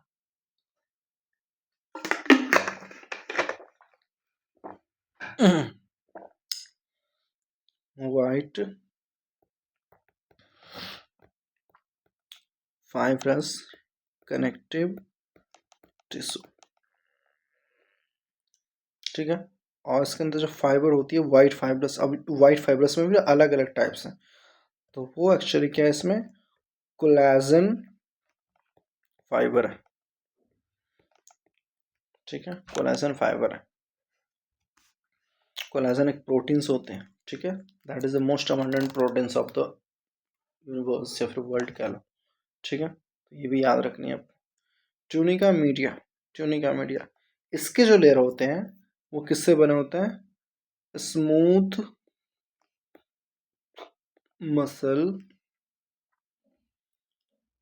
सेल से बनी होती हैं, ठीक है। और इसकी जो फाइबर होती है ना, जो यहाँ फाइब्रस फाइब्रस सॉरी मैं क्या कर रहा हूँ, फाइब्रस टिश्यू है और कोलेजन फाइबर है। हाँ, तो जिस तरीके से ये कोलेजन फाइबर था, यहाँ पे कौन सी फाइबर हो जाएगी, इलास्टिन फाइबर हो जाएंगे, ठीक है। इलास्टिक फाइबर, आपको हर एक चीज़ पढ़ाई जाएगी, एक्चुअली पढ़ाई जाएगी टिश्यू के अंदर, कोलेजन फाइबर क्या होती है, इलास्टिक फाइबर क्या होती है, ठीक है। स्पेशलाइज कनेक्टिव टिश्यूज क्या होती हैं, वो उसके अंदर फिर फाइबर्स आते हैं, फिर फाइबर्स के अंदर क्या क्या आता है, हर कुछ पूरी कहानी है उसके अंदर, टिश्यू के अंदर, ठीक है। तो अभी बिल्कुल नहीं घबराना, अभी जो जो है वो क्लियरली पढ़ते चलना है, ठीक है। ये था अपना, थोड़ा इसको सजा देते हैं, ठीक है। तो ये तीन तरीके के, हाँ अब तीसरा नंबर देख लेते हैं ना। तीसरा number tunica interna, tunica interna, तो एक्चुअली ये क्या है, ये है अपना simple squamous epithelium tissue, that is simple squamous epithelium endothelial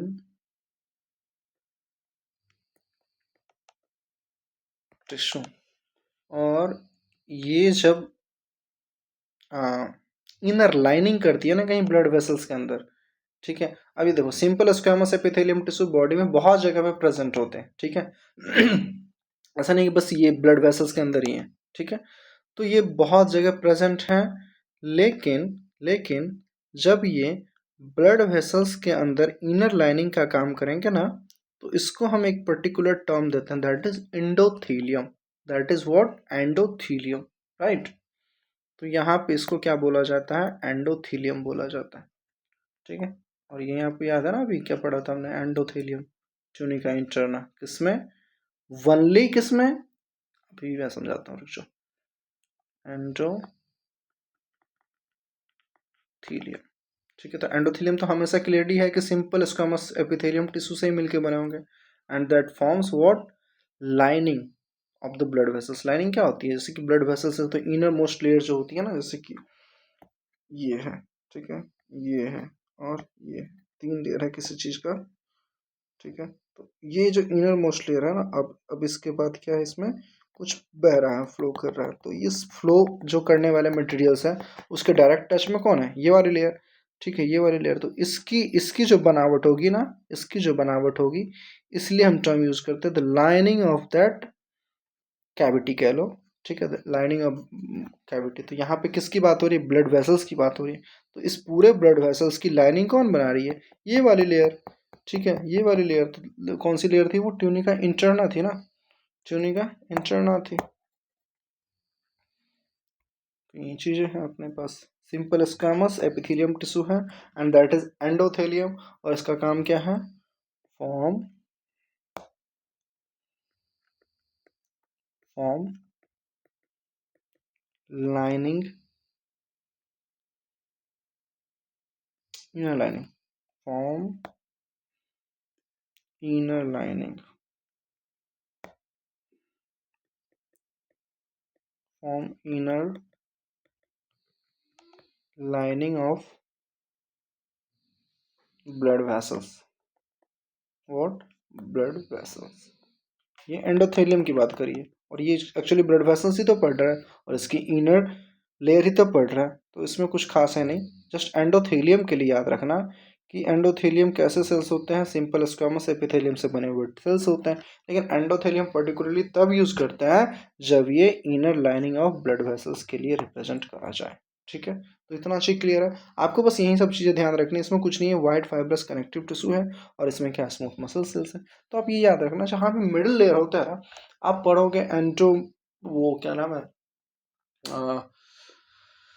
uterus के अंदर, ठीक है, वुमेन्स की जो यूट्रस होती है, ठीक है, ये जो यूट्रस होती है, ऐसे करके, ऐसे करके, ठीक है। तो ये जो यूट्रस है ना, इसकी भी तीन लेयर होती है। इसकी भी कैसी लेयर होती है? एक, और ये दो, ठीक है, और ये तीन, तीन लेयर होती है, तीन लेयर होती है। तो इसकी जो मिडिल लेयर होती है ना, इसकी भी जो मिडिल लेयर होती है ना, वो भी किससे बनी होती है? मसल सेल्स से बनी होती है, स्मूथ मसल सेल्स से बनी होती है, ठीक है। और यही एक्चुअली कॉन्ट्रैक्शन कराती है, किसमें? किसमें? यूट्रस के अंदर, ठीक है। तो जहाँ भी स्मूथ मसल सेल्स हो जाएगा, वो एक्चुअली वो जनरली क्या होता है कि मिडिल लेयर ही होता है, ठीक है। बस आपको इसमें फाइबर दोनों में डिफ्रेंशिएट याद रखने हैं, डिफ्रेंशिएट करके याद रखने हैं। दैट इज टूनिका एक्सटर्ना के अंदर कोलेजन फाइबर, टूनिका मीडिया के अंदर इलास्टिन फाइबर, और इसके अंदर वाइट फाइब्रस कनेक्टिव टिश्यू, और इसके अंदर स्मूथ मसल्स।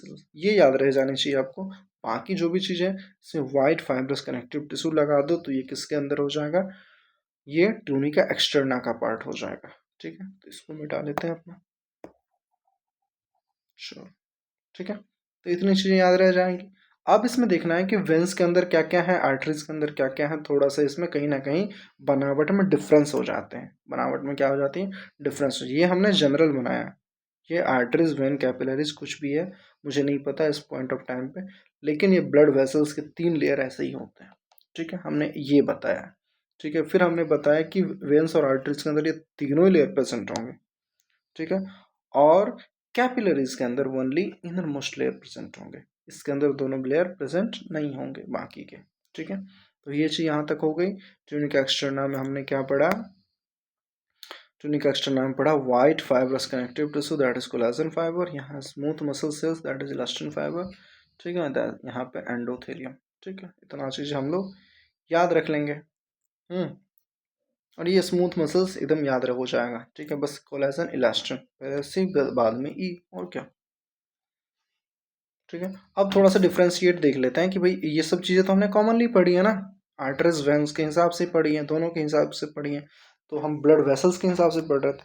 थोड़ा सा इसमें अंतर होता है कहीं कहीं किसी किसी पॉइंट पे, तो आइए इसको थोड़ा सा डिफ्रेंशिएट करके लिख लेते हैं कि भैया आर्टरीज तुम्हारे पास क्या क्या है और वेन तुम्हारे पास क्या क्या है, फिर तुम दोनों में किस किस पॉइंट पे कुछ कुछ अंतर देखने को मिले है, वो क्यों है।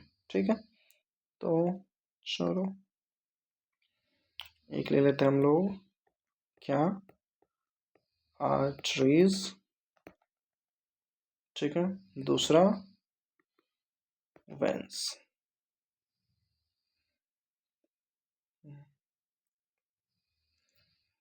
ठीक है, और यहाँ पे हम डिफ्रेंशिएट करने वाला है। चलो भैया, इसके अंदर पहला पॉइंट लिखते हैं। देखो क्या पहला पॉइंट इसमें आएगा तो पहला पॉइंट उधर भी आएगा, तो अब बस ध्यान देते चलना। Tunica media of the arteries thick होती है, ये हमने देखा ट्यूनिका मीडिया मैंने यहाँ पर थिक बनाया, वो किसके लिए बनाया? वो हम आर्टरीज के लिए बनाया। तो इससे मान लो ये ऐसी थिक है, ठीक है, तो हम इसको आर्टरीज कह दिए। तो ये जो है ना बीच वाली लेयर थोड़ी सी पतली हो जाएगी, किसमें? वेंस में हो जाएंगी। ट्यूनिका मीडिया किस में हो जाएगी? पतली, वेंस में हो जाएंगी। तो बस वो आप इमेजिन कर लेना, ऐसा कुछ खास इसमें है नहीं। ठीक है, तो बस आप ध्यान रखो कि ट्यूनिका मीडिया जो है, tunica media of artery is thick, और इसके अंदर क्या हो जाएगा? Tunica media is thin. ठीक है, फिर यहाँ देखो आप, ल्यूमेन इसका क्या हो जाएगा? नैरो हो जाएंगे। नैरो मतलब पतली, और यहाँ की ल्यूमेन क्या हो जाएगी? ब्रॉड हो जाएंगी। ठीक है, तो ये याद रख लो आप, ल्यूमेन इसकी ब्रॉड हो जाएंगी। एक बार मैं ना दोनों बता दूंगा। ठीक है, पहले सारे पॉइंट्स लिख लेते हैं, फिर सारे पॉइंट को मैं रिलेट करके एक डायग्राम बना दूंगा दोनों के लिए। ठीक है, तो अभी आप ये याद रख लो, जो ट्यूनिका, बस आप ये ध्यान रखना कि ट्यूनिका मीडिया कौन सा था? बीच वाला था। ठीक है, तो ये जो है सो थिक किसके अंदर हो जाएगी? थिक हो जाएगी कहाँ? आर्टरीज के अंदर। ठीक है, और थिन किसके अंदर हो जाएगी? वेन्स के अंदर। ओके, अब नैरो जो ल्यूमेन जो है, ये जो ल्यूमेन वाला पार्ट था, ये कौन सा पार्ट था अपना? ये देखो, ये ये ये क्या था? ल्यूमेन। ठीक है, तो ल्यूमेन जो है सो किसी में छोटी हो जाएगी, बहुत पतली हो जाएगी। नैरो वो कौन सी थी? आर्टरीज। और ल्यूमेन अगर ब्रॉड हो जाए, है ना, ऐसे मान लो ये है, तो ल्यूमेन इतना बड़ा है तो इसको ब्रॉड कह दिया, ल्यूमेन इतना ही बड़ा है तो इसको क्या कह दिया हमने? नैरो कह दिया। ठीक है, तो हम डायग्राम से पूरा चीज़ देख लेंगे बाद में एक साथ। अभी जितने भी पॉइंट्स लिखने वाले हैं हम लोग नोट डाउन कर लेते हैं एकदम डिफ्रेंशिएट करके। यहाँ देखो ट्यूनिका मीडिया पे बात हो रही है, यहाँ थिक, यहाँ थिन, यहाँ ल्यूमेन पे बात हो रही है, यहाँ नैरो, यहाँ ब्रॉड। अब देखिए तीसरा पॉइंट क्या है? Blood flow with high pressure. अब आप इसको ना इमेजिन कर सकते हो एक्चुअली, ये जो ल्यूमेन अगर बहुत पतली है ना, तो इसमें तो फ्लो क्या हो जाएगी? इसमें फ्लो क्या हो जाएगी? तेज हो जाएगी। और ये अगर इतनी बड़ी ल्यूमेन है तो इसकी फ्लो क्या हो जाएगी? कम हो जाएगी, है ना, ये आराम से बहेगा, इसके पास बहुत जगह है। ठीक है, इसके पास जगह नहीं है तो जल्दी जल्दी बह जाएगा। वॉल्यूम तो सेम ही है ना, जितने आर्टरीज में गए उतने ही फिर वेन के अंदर भी तो वापस चाहिए। ठीक है, तो वॉल्यूम तो सेम है। तो अगर उसकी जो नैरो है, कोई नैरो है, तो उसकी प्रेशर ज़्यादा हो जाएगी, हमें पता है ना ये चीज़ है। जब हम पाइप वाला एग्जांपल देख लो ना आप, जो हम गार्डन पाइप यूज़ करते हैं, उसकी जो आउटलेट जहाँ से होती है, जहाँ से वो निकल रहा होता है, उसको आप दबा दो, उसको पतला कर दो, तो प्रेशर बढ़ता है कि नहीं बढ़ता? तो जस्ट सिंपल यही थिंग है। ठीक है, तो ल्यूमेन नैरो किसकी हो जाएगी? आर्टरीज की। वेन की ल्यूमेन ब्रॉड। चलो भैया, अगला पॉइंट क्या है? अगला पॉइंट है अपने पास blood flow with high pressure, just अभी जो हमने सीखा। सो ब्लड प्रेशर जो होती है ना आर्टरीज की, वो बहुत हाई होती है। ब्लड प्रेशर इज हाई, या फिर इसको थोड़ा अच्छे से ऐसे लिखा जा सकता है कि blood flow with high pressure. ठीक है, और यहाँ पे क्या हो रहा होता है? Blood flow with low pressure. यहाँ देखो, वेल्व्स एब्सेंट होती हैं इसके अंदर। वेल्व्स क्या होती है ना, कि ये जैसे कि ये देखो, तो आप ये देखना, ये इधर से मान लो ब्लड फ्लो कर रही है, इधर से ब्लड फ्लो कर रही है। तो वेल्व्स का काम ये होता है कि इसको मतलब बैक फ्लो को रोकना। बैक फ्लो को क्या करती है? रोकती है। ठीक है, तो इसके अंदर क्या है कि वेल्व्स होती ही नहीं है आर्टरीज के अंदर। ये वाला जो वेल्व्स है, ये वाला फ्लैप लाइक स्ट्रक्चर ऐसे होती है, जो कि मान लो इसको अगर पूरे कंप्लीटली बहने देना है तो ये जो है सो इधर ऐसे चिपक जाएगा इसमें। ठीक है, ऐसे चिपक जाएगा, इसको रास्ते को डिस्टर्ब नहीं करेगा, और चाहेगा कि, और जब भी यहाँ से ब्लड निकल जाए तो फिर ये ऐसे हो जाएगा ऐसे। ठीक है, तो इसका मतलब ये इधर जो एक बार ब्लड चला गया वो वापस से इधर ना आ जाए। ठीक है, प्रेशर का जो वो अलाइनमेंट है वो ना चेंज हो जाए। ठीक है, जो फ्लो का अलाइनमेंट है वो ना चेंज हो जाए। तो इसलिए क्या होती है? वैल्व्स लगी होती हैं। वैल्व्स हम लोग हार्ट में भी पढ़ने वाले हैं, बहुत तरह के वैल्व्स याद रखना है। तो ठीक है, तो वैल्व्स वर्ड को भी जान लो आप। ठीक है, क्या होती है? बैक फ्लो को रोकने के लिए जो कार्टिलेजनस एक स्ट्रक्चर्स होती हैं, कार्टिलेजनस स्ट्रक्चर होती है flap like structure, that is just a valve. Okay, तो वेल्व्स इसके अंदर क्या होती हैं? एब्सेंट होती हैं। वेल्व्स एब्सेंट होती है क्योंकि इसकी प्रेशर बहुत ज़्यादा है। इसकी प्रेशर बहुत ज़्यादा है, तो इसको हम रोकना अफोर्ड नहीं कर सकते, क्योंकि इसकी नैरो थी ना यार, इसकी नैरो थी। इसमें कितना ही जगह है। ठीक है, तो ऑलरेडी बहुत कम जगह है इसके अंदर। ठीक है, इसमें भी अगर आप वेल्व्स लगा दोगे तो फिर तो इसकी जो प्रेशर कुछ ज़्यादा ही नहीं बढ़ जाएगी। ठीक है, अभी मान लो इतने स्पेस में उतनी फ्लो बढ़, इसकी स्पेस और भी कम कर दोगे आप। ठीक है, तो यहाँ बैक फ्लो होने की ना इतनी प्रेशर होती है इसके अंदर, बैक फ्लो होने के चांसेस ही नहीं है, तो इसलिए यहाँ पे हमने वेल्व्स को रखा ही नहीं। ठीक है, और वेल्व्स किसके पास प्रेजेंट होंगी? इसके पास वेल्व्स प्रेजेंट होंगी, क्योंकि ये धीरे धीरे बह रहा है इसके अंदर ब्लड।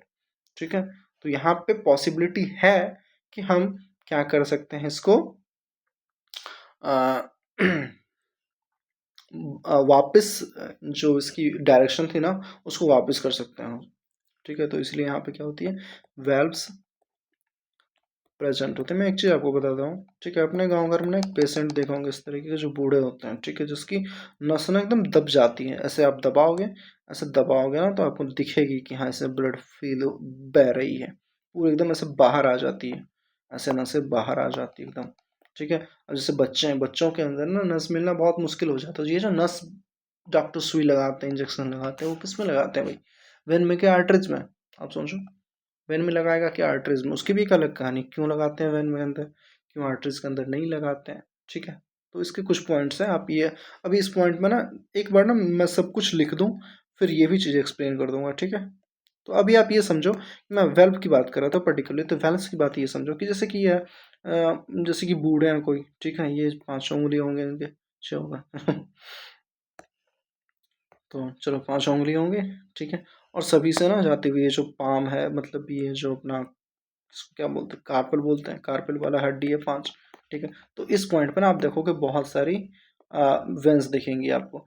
तो जब आप वेंस को ऐसे प्रेस करोगे ना, ऐसे प्रेस कर दिया हमने, ऐसे करके प्रेस कर दिया, तो आप ऐसे देखोगे कि अगर आप चाहोगे ऐसे करके एकदम लाइन में ऐसे ऐसे ऐसे प्रेस कर दें, तो अगर ब्लड इधर से बह रही थी ना तो आपको दिखेगा ये वाली जगह जो है सो खाली हो गई, ब्लड फिर से वापस चली जाएगी। तो इसके अंदर वैल्व्स होती हैं, क्योंकि ऐसे कंडीशंस आ सकते हैं इसके अंदर। ठीक है, यहाँ ब्लड प्रेशर जो है सो बहुत स्लो है। ब्लड प्रेशर कैसी है? काफ़ी मतलब कम है, ऐसा तो नहीं है कि स्लो हो जाएगी। ठीक है, तो ब्लड प्रेशर है, लेकिन यहाँ पे ब्लड जो फ्लो है वो कैसे लो प्रेशर में है। ठीक है, तो ऐसा यहाँ पर वेल्व्स हो सकते हैं कि जो उसकी बैक फ्लो है, हो सकती है बैक फ्लो हो जाए किसी कंडीशंस में, तो इसलिए यहाँ पे हमने वेल्व्स रखा। और इसकी जो लूमेन है वो भी इतनी मोटी है ना कि यहाँ एक वेल्व्स रखना हम अफोर्ड कर सकते हैं। दैट्स अ सिंपल लॉजिक, इसमें कुछ बड़ी चीज़ नहीं है, ठीक है। तो जब हम पॉइंट लिखते हैं, अभी हम वेल्व्स की बात कर रहे थे तो हमने इसको रिलेट करना। तो आप देखो जितना भी चीज़ें पढ़ रहे हो ना बायो में, हर चीज़ कहीं ना कहीं से रिलेटेड होती है, ठीक है। कहीं कहीं हर एक चीज़ की इन्फॉर्मेशन हमारे पास नहीं होती है, और वो ज़रूरी भी नहीं होता हमारे सिलेबस के पॉइंट ऑफ व्यू से, तो हम लोग उसको स्किप कर देते हैं। बट इट डजेंट मीन कि उसकी लॉजिक्स नहीं है, लॉजिक नहीं है, वो क्यों हो रहा है, कैसे हो रहा है, ठीक है। जो भगवान ने पूरी शरीर बनाई है, हर एक पार्ट की एक अलग अलग खासियत है, हर एक पार्ट में बहुत सारी कॉम्प्लेक्सिटीज़ हैं, तो हर एक चीज़ को समझना that's a very minute and very critical thing, okay. तो इसीलिए डॉक्टर्स इतने ज़्यादा मास्टर्स होते हैं इन सब चीज़ों के, है ना। और थोड़ी सी भी एक नस भी गलत दब जाए तो दैट लीड्स टू डेथ, ठीक है। तो बहुत ही कॉशियस होना पड़ता है, बहुत ही कॉन्शियस बहुत ही कॉन्शियस होने पड़ते हैं, बहुत ही एकदम केयरफुल होने पड़ते हैं। तो आप वहाँ ज़ीरो टॉलरेंस, फिर ऐसे कह लो कि मतलब ऐसे नो एरर, है ना। एरर का कोई चांस ही नहीं है। मशीन थोड़ी बना रहा, मशीन की मरम्मत थोड़ी कर रहा, इंसान की मरम्मत कर रहा, उसमें जान बचता है, तो आप वहाँ अफोर्ड नहीं कर सकते। तो इसलिए बहुत ही क्रिटिकल चीज़ है, हर एक चीज़ के पीछे एक वजह होती है। हाथ हमारे दो हैं, तो इसमें 5 उंगलियां हैं, तो ठीक है, लेक्चर हो जाएगा फालतू का। हाँ चलो, वेल्व्स इसमें एब्सेंट, वेल्व्स इसमें प्रेजेंट, देखते हैं नेक्स्ट पॉइंट क्या है अपना। Carry oxygenated blood accept pulmonary artery.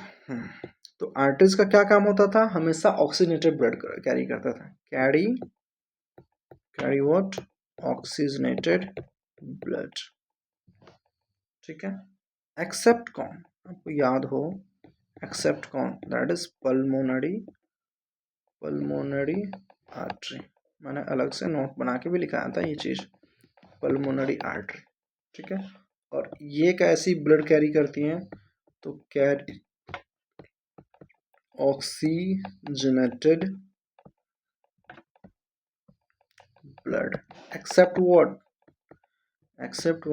Accept pulmonary vein, ठीक है।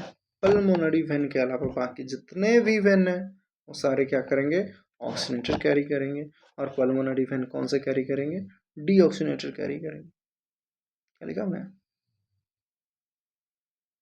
कह रहे डीऑक्सीजनेटेड यार, सॉरी, कैरी वेंस है ना, तो वेंस तो डीऑक्सीजनेटेड कैरी करता है। वेंस कैरी डीऑक्सीजनेटेड, ऑक्सीजन से, सॉरी ब्लड से ऑक्सीजन निकाल दो, दैट इज डीऑक्सीजनेटेड, ठीक है। तो यहाँ ऑक्सीजन नहीं है। चलो, pulmonary vein what, it carry oxygenated and this carry deoxygenated. ये एक्सेप्शंस हो जाते हैं अपने बिरादरी के अंदर, ओके। चलो नेक्स्ट पॉइंट क्या है अपने पास, red in colour, bluish in colour. हाँ, जो आर्टरीज होती है ना, आर्टरीज वो आप ऊपर से नहीं देख पाते हैं क्योंकि वो superficial layer of the skin पे नहीं होती है, ठीक है। लेकिन जब भी आपको दिखेगी ऐसे एनाटॉमिकल व्यू से देखनी पड़ेगी आपको, ठीक है। वो अलग कहानी है उसकी, ठीक है। तो जब आप देख पाओगे अगर, तो that will appear as a red in colour, ठीक है। और जो आपको दिखती है ना, जितने भी नसें दिखती हैं आपके आसपास, देखो हाथ पे, ठीक है। हाँ, तो वहाँ उसकी कलर कैसी है, that is bluish in colour, bluish in colour, ठीक है। आर्टरीज आर डीपली सिचुएटेड, यही मैं कह रहा था, आर्टरीज आपके superficial layer of the skin पे नहीं मिलेगी। आर्टरीज आर डीपली सिचुएटेड, और ये वेंस कहाँ, सुपरफिशियली, सुपरफिशियली सिचुएटेड। ठीक है जी, तो इतने सारे अंतर थे या फिर सिमिलैरिटीज, मतलब अंतर ही हैं सारे। हाँ देखो किस पे बात हो रही है, पहले तो ये समझ लेना थोड़ा सा। यहाँ टुनिका मीडिया पे बात हो रही है, यहाँ ल्यूमेन पे बात हो रही है, यहाँ पे प्रेशर पे बात हो रही है, यहाँ पे वेल्व्स पे बात हो रही है। ठीक है, यहाँ पे क्या कैरी करता है। ठीक है, तो व्हाट इट कैरी पे बात हो रही है। यहाँ पे रेड इन कलर, कलर पे बात हो रही है। यहाँ पे सिचुएशन की बात हो रही है। ठीक है, तो ये चीज़ आप ध्यान रखोगे। तो ये सब चीज़ें ऐसी हैं, मतलब इसके अंदर जो जिसमें डिफरेंस हम चेक कर रहे थे। अब डिफरेंस कहाँ क्या मिलता है वो भी आप देखते चलो। ठीक है, इसके अंदर ट्यूनिका मीडिया की बात करें तो कैसी थी, थिक थी। इसके अंदर ल्यूमेन की बात करें तो नैरो थी। इसके अंदर ब्लड फ्लो की बात करो तो कितनी थी, हाई थी। इसके अंदर वैल्व्स की बात करो तो एब्सेंट थे। इसके अंदर ब्लड की बात करो क्या कैरी करता है, that is oxygenated blood except what, deoxygenate except what, pulmonary artery. यहाँ कलर की बात करो तो रेड थी। यहाँ सिचुएशन की बात करो तो दैट इज डीपली सिचुएटेड, बहुत अंदर में सिचुएटेड होते हैं, ऐसे सुपरफिशियली नहीं दिखेंगी आपको। That was the thing. Okay, और वेंस की बात करते हैं तो इसमें हम क्या क्या अंतर पाएंगे, इसके अंदर क्या क्या अंतर पाएंगे हम।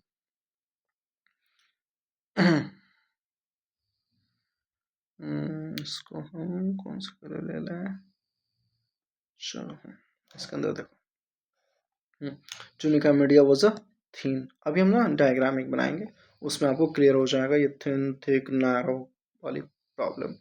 ठीक है, दैट इज यहाँ ल्यूमेन की बात करें हम, so lumen is broad, blood flow with low pressure, valves are absent, sorry यहाँ valves are present, carry deoxygenated blood, color bluish and situation that is superficially। ठीक है, तो ये सब सारे अंतर के पॉइंट हैं। तो इसको आप बहुत अच्छे से याद रखना, अंतर कहाँ कहाँ आती है। अब मैं दिखाता हूँ आर्टरीज और वेन के थोड़े से डायग्रामेटिकली मैं दिखाने की कोशिश करूँगा। ये एनसीईआरटी के अंदर है, उसको ना आप अच्छे से नोटिस करना बस। और जब भी मैं एनसीईआरटी रीड कराऊंगा तो मैं अगेन उसी को रिपीट कर दूंगा। ओके, तो अभी देखते हैं एक छोटा सा डायग्राम बना लेते हैं जस्ट। हाँ बस आज हम ख़त्म करेंगे यहाँ इस पॉइंट पे। अभी हम आगे हर्ट वाली चीज़ें हैं तो वहाँ अलग से पढ़ेंगे नेक्स्ट क्लास में। ये लंबी हो जाती है यार लेक्चर, बड़ी पढ़ाया कुछ नहीं, कितना पढ़ाया, और एक दो पन्ने ही पढ़ाया। देखो इसकी हमें क्या रखनी है, टुनिका मीडिया थिक रखनी है, ल्यूमेन को नैरो रखनी है भाई। ठीक है, अब देखो पहले तो ल्यूमेन को हमने क्या रखा, नैरो रख दिया। और ये जो लाइन दिख रही है आपको, ये इंटरनल वाला लाइन है। अब इसके ऊपर ऊपर हम बनाएंगे जो भी बनाएंगे। ठीक है, अब देखो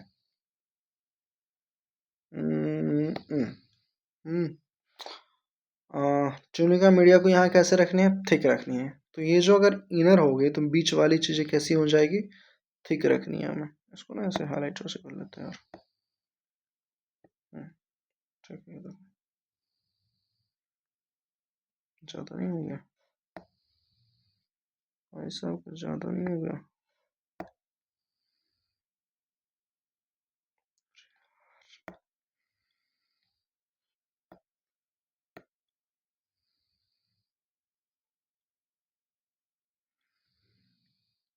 मेरी ड्राइंग यार कॉपी भी बड़ी अच्छी होती है, इस पे आके राइटिंग भी खराब और ड्राइंग भी खराब। मुझे चाहिए फ्रिक्शन, जो कि स्क्रीन में नहीं आती, वो पेपर पे ही आती है।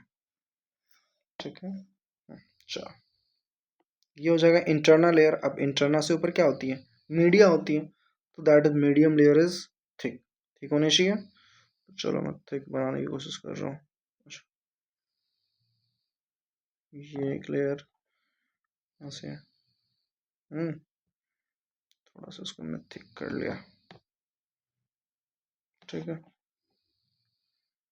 क्या कर लिया, थिक कर लिया।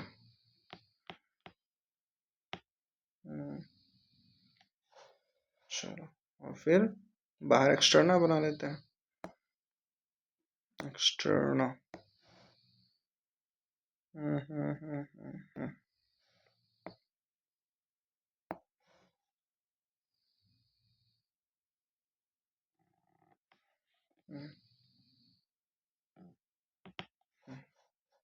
ठीक है।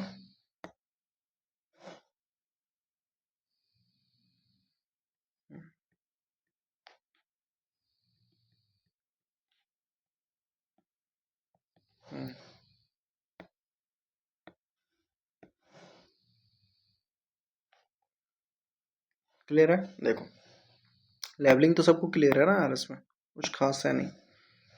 वो डिफरेंस तब पता चलेगा जब मैं दूसरा वाला भी बनाऊंगा। ठीक है, that is tunica external, that is tunica media, and this one is tunica interna,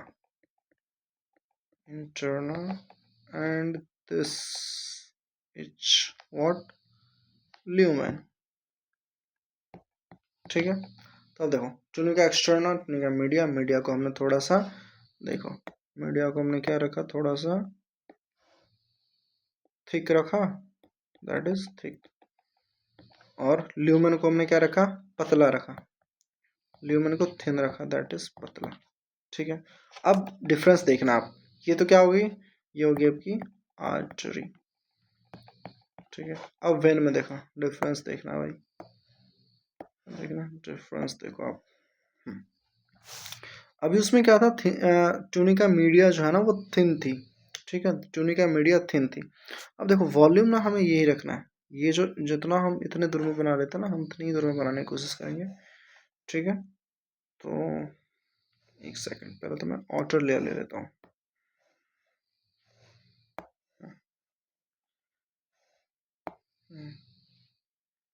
देखो इसको सामने सामने बनाते हैं।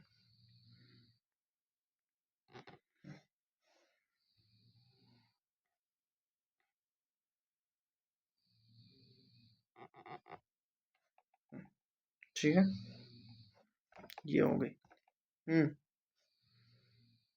अब देखो, अब इसका क्या किया जाए, ट्यूनिका मीडिया को जो ना इतनी मोटी ना रखी जाए, तो ट्यूनिका मीडिया जो है इसको हमने पतली रख दी।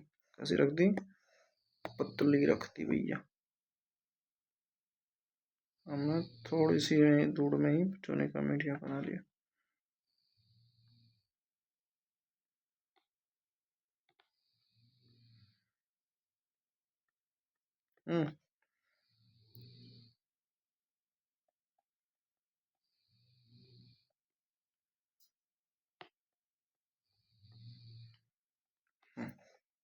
अंदर क्या थी, इंटरना थी, so that is simple interna layer, this is simple internal layer। Okay, अब देखो, अब इसकी लेवलिंग देखो आप, लेवल सबके निकालेंगे। ठीक है, that is what, that is externa tunica, externa, this is what, इसको गौर करो आप बस, this is tunica media and this one is tunica interna and this is your what, lumen। Okay, अब देखो ट्यूनिका मीडिया को अगर हमने थिन किया ना, ट्यूनिका मीडिया को कैसे किया हमने, ट्यूनिका मीडिया को अगर हमने थिन कर दिया तो ल्यूमन अपने आप क्या हो जाएगा, थिक हो जाएगा कि नहीं, बताओ आप, थिक हो जाएगा कि नहीं, ल्यूमन थिक हो जाएगा। तो यही चीज़ है, अगर हम इस सेम वॉल्यूम में कंसीडर करें, मतलब इतनी मान लिया हमने, यहाँ से यहाँ तक अगर जो है, यहाँ से यहाँ तक क्या थी, ये लेंथ और ये लेंथ सेम है। ठीक है, ये लेंथ और ये लेंथ अपनी क्या है, सेम है। ठीक है, तो इसमें देखो अंतर कहाँ आ गया, ये जो ल्यूमेन बड़ी हो गई वो क्यों हो गई, ये ल्यूमेन जो है, ये ल्यूमेन बड़ी क्यों हो जाएगी, क्योंकि हमने मीडिया वाला जो पोर्शन था, ट्यूनिका मीडिया वाला जो पोर्शन था, इसको कम कर दिया। तो ये जो ऑब्वियसली बात है, जो ये स्पेस ये ले रहा था, ट्यूनिका मीडिया ले रहा था, वो स्पेस अब कम हो गया, तो बीच का ल्यूमेन क्या हो जाएगा, मोटा नहीं हो जाएगा। तो इसलिए यहाँ पे क्या हो जाएगा, ल्यूमेन मोटा हो गया। ठीक है, और यहाँ पे चूंकि ट्यूनिका मीडिया की लेवल थिक हो गई थी, तो यहाँ क्या हो जाएगा, ल्यूमेन पतला हो जाएगा। ठीक है, अब आप ये बताओ कि इसको और पतला करना है, मान लेते हैं इसको और पतला करना है, तो क्या कर दो आप, ट्यूनिका मीडिया को थोड़ा थिक कर दो। और अभी कभी कभी आपने सुना होगा ना, ब्लड वेसल्स के अंदर जो है सो ब्लड वेसल्स अपना क्लोज हो जाता है, ब्लड वेसल्स ऐसे बह रही थी, ठीक है, ऐसे क्लोज हो जाते हैं, ये बह रही थी और ये क्लोज हो जाते हैं। तो इसमें क्या हो जाता है, कुछ कुछ डेपोजिशंस होने लग जाते हैं। ठीक है, ब्लड प्रेशर की वजह से कभी हार्ट अटैक हो गया, ठीक है, तो वो आपको पता चलेगा कि हार्ट के अंदर ब्लॉकेज हो गई थी, या फिर किसी नस के अंदर क्या हो जाएगी, ब्लॉकेज हो गई। तो ये मान लो आप ब्लड में कुछ खा रहे हो, ठीक है, ब्लड के अंदर मान लो कोलेस्ट्रोल है, ठीक है, कोलेस्ट्रोल है, फैट है, और ये सब ब्लड के साथ साथ बह तो रही है, लेकिन ये जो इस ब्लड के अंदर जो कोलेस्ट्रोल थे या फैट थे, यहाँ करके जमा होने लग जाए, यहाँ करके जमा होने लग जाए, और ये परत दर परत मान लो ये और मोटी होने लग जाए, धीरे धीरे और मोटी होने लग जाए। तो क्या ये पूरा का पूरा जो है, तो अभी पहले इतना बड़ा लूमेन था, अब देखो अगर ये सब जो है सारी जो कचरा है यहाँ पे हमारे बॉडी के अंदर, जो तेल मसाला हम लोग खाते हैं, ठीक है, कोलेस्ट्रोल फैट ये वगैरह जो है, ठीक है, तो ये यहाँ आकर के जमा हो जाए, तो ये और पतली नहीं हो जाएगी क्या। और एक समय ऐसा आएगा कि इसके पास जो है सो बिल्कुल भी बहने के लिए जगह नहीं हो जाएगा, ब्लड को फ्लो करने के लिए जगह तो दोगे आप, लेकिन क्या हो अगर इनर लाइनिंग पे कुछ डिपोजिशंस हो जाए, ठीक है, इनर लाइनिंग पे किसी चीज़ की डिपोजिशन हो जाए, कोलेस्ट्रॉल की जनरली होती है, तो इसके वजह से क्या होगा, अपना ब्लड प्रेशर इतना बढ़ जाएगा कि ये जो ब्लड की है सो ब्लॉकेज हो जाएगी, और फिर इसके वजह से क्या हो जाता है, अपना हार्ट अटैक हो जाता है। ठीक है, हार्ट के, हाँ अब देखो हार्ट की जो ये मान लो हार्ट थी, ठीक, सॉरी कैसे थी हार्ट, ऐसे थी मान लो हार्ट, ठीक है, ये 4 चैम्बर थी हार्ट की, ठीक है। अब हार्ट के जो मसल्स हैं, हार्ट के मसल्स हैं, हार्ट के मसल्स हैं ना जी, ठीक है, तो हार्ट के मसल्स में मान लेते हैं कि हार्ट के मसल्स में कोई एक नस जो है सो आ रही थी, और उस नस में अगर ये प्रॉब्लम हो जाए तो क्या हो जाएगी, बताओ। उस नस में अगर ऐसी प्रॉब्लम हो जाए, वहाँ की नस में जो ऐसी डिपोजिशंस हो जाए, तो और ये पूरा ब्लॉक हो जाए, तो क्या होगा फिर तो हमारा हार्ट जो है सो धड़कना ही बंद कर देगा। धड़क क्यों रहा है, ये अपने मसल्स की तो वजह से धड़क रहा है, ऐसे पंप करता है, हार्ट कैसे पंप करता है, contract relax, contract relax, contract relax. तो हार्ट कॉन्ट्रैक्ट और रिलैक्स जो हो रहा है वो अपने मसल्स की वजह से हो रहा है। और क्या होगा अगर मसल्स को जो है ना, मसल्स को अगर प्रॉपर ब्लड का सप्लाई ही ना हो, तो हम लोग ना इसी चैप्टर के अंदर, सर्कुलेशन चैप्टर के अंदर ही बाद में डिजीज पढ़ने वाले हैं, तो वहाँ पे बहुत सारे मायोकार्डियल इन्फाक्शन देखने वाले हैं, ठीक है, वहाँ पे हार्ट डिजीज पढ़ने वाले हैं, हार्ट अटैक पढ़ने वाले हैं, ठीक है। हार्ट अटैक एक अलग टर्म होती है, कार्डियक अरेस्ट एक अलग टर्म होती है, कार्डियक अरेस्ट एक अलग टर्म होती है, फिर हार्ट अटैक हो गया, कार्डियक अरेस्ट हो गया, और एक 3 चीज़ें होती हैं, हार्ट अटैक, कार्डियक अरेस्ट, और हार्ट बीट जब बंद हो जाती है, जब धड़कना बंद हो जाता है, ठीक है, मुझे याद नहीं आ रहा, एक होता है एथेरोस्क्लेरोसिस, एथेरोस्क्लेरोसिस, ये जो केस हमने पढ़ा ना डिपोजिशन वाला, ये उसी की एग्जाम्पल है, एथेरोस्क्लेरोसिस। अभी डिजीज में सब कुछ हम लोग डिटेल में पढ़ेंगे, ठीक है, don't worry.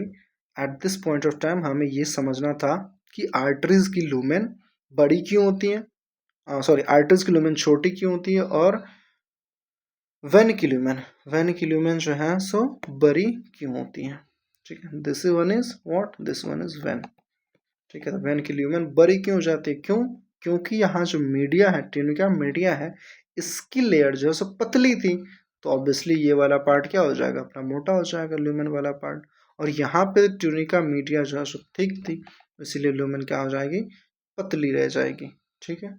So that was all about today guys. बहुत ज़्यादा कंटेंट तो नहीं पढ़ा है, बट थोड़ी चीज़ें जो है सो इसमें समझने वाली थी, और ऑब्वियसली हर एक चीज़ इंपॉर्टेंट होता है यार, कुछ भी ऐसा कहने की बात है, बस सवाल यहीं से आ गया तो मान लो तो फिर क्या ही, ठीक है। तो इस पॉइंट को ना जनरली ऐसा देखा नहीं जाता है कि बहुत इंपॉर्टेंट है। ये सवाल आपके हार्ट से बहुत ज़्यादा आते हैं, ठीक है, डिजीज से बहुत ज़्यादा आते हैं, तो वो सब थोड़ा हाई रेटेड टॉपिक्स हैं, but we must never ignore these topics as well, ठीक है, क्योंकि सवाल कहीं से भी आ सकते हैं। तो बस आप अच्छे से हर एक चीज़ को रिवाइज करते रहो, हर एक चीज़ को क्लियरली पढ़ो, डिफरेंस जहाँ लिखे हुए हैं ऐसे टेबल के फॉर्म में, उस डिफरेंस को जो है सो अच्छे से विजुलाइज करने की कोशिश करो। यहाँ हमने क्या क्या देखा, देखो tunica media of arteries thick, क्या सही बात है, ट्यूनिका मीडिया थिक है हमारे पास, ओके। और यहाँ पे ट्यूनिका मीडिया कैसी थी, थिन थी, ठीक।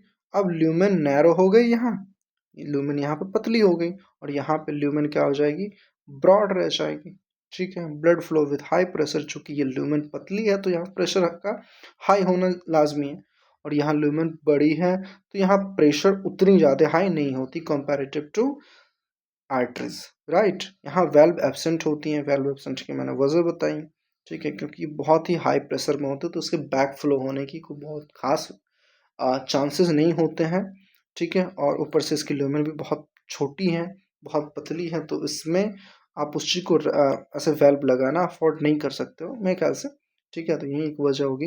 और यहाँ क्या होता है कि वेल्व्स प्रेजेंट होते हैं, इसमें बैक फ्लो हो सकते हैं।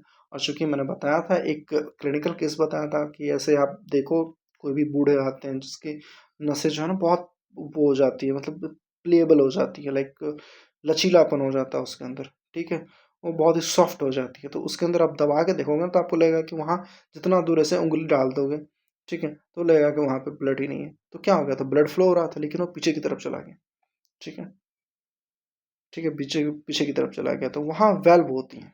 तो आप अगर वेल्व को प्रेशर दोगे तो वेल्व बैक फ्लो में ही ब्लड को फ्लो कराने लग जाएगा। तो ये एक समझने की चीज़ थी वेल्व्स वाली बात। बाकी देखो ऑक्सीजनेटेड ब्लड कौन कैरी करता है, ऑफ कोर्स आर्टरीज, हमने हमेशा से पढ़ा है।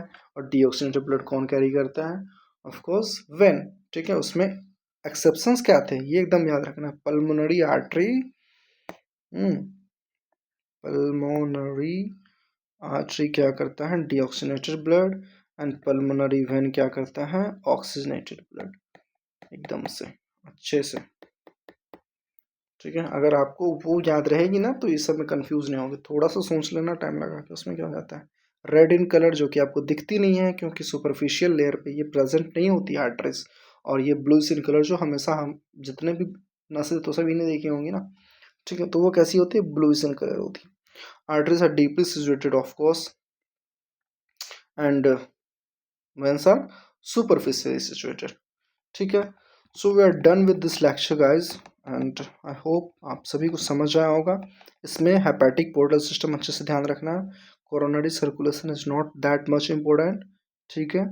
और हेपेटिक के बाद दो और चीज़ें थी जिसको याद रखना था, hypophyseal portal system and renal portal system, that is not found in our body guys, not found in human, ठीक है, ठीक है। अभी तक मैं ह्यूमन को लेकर श्योर हूँ, इसलिए मैं ह्यूमन में तो नहीं होता, बाकी शायद ये पूरे वर्टेब्रेट्स में होते या नहीं होते हैं। And found in of course, found in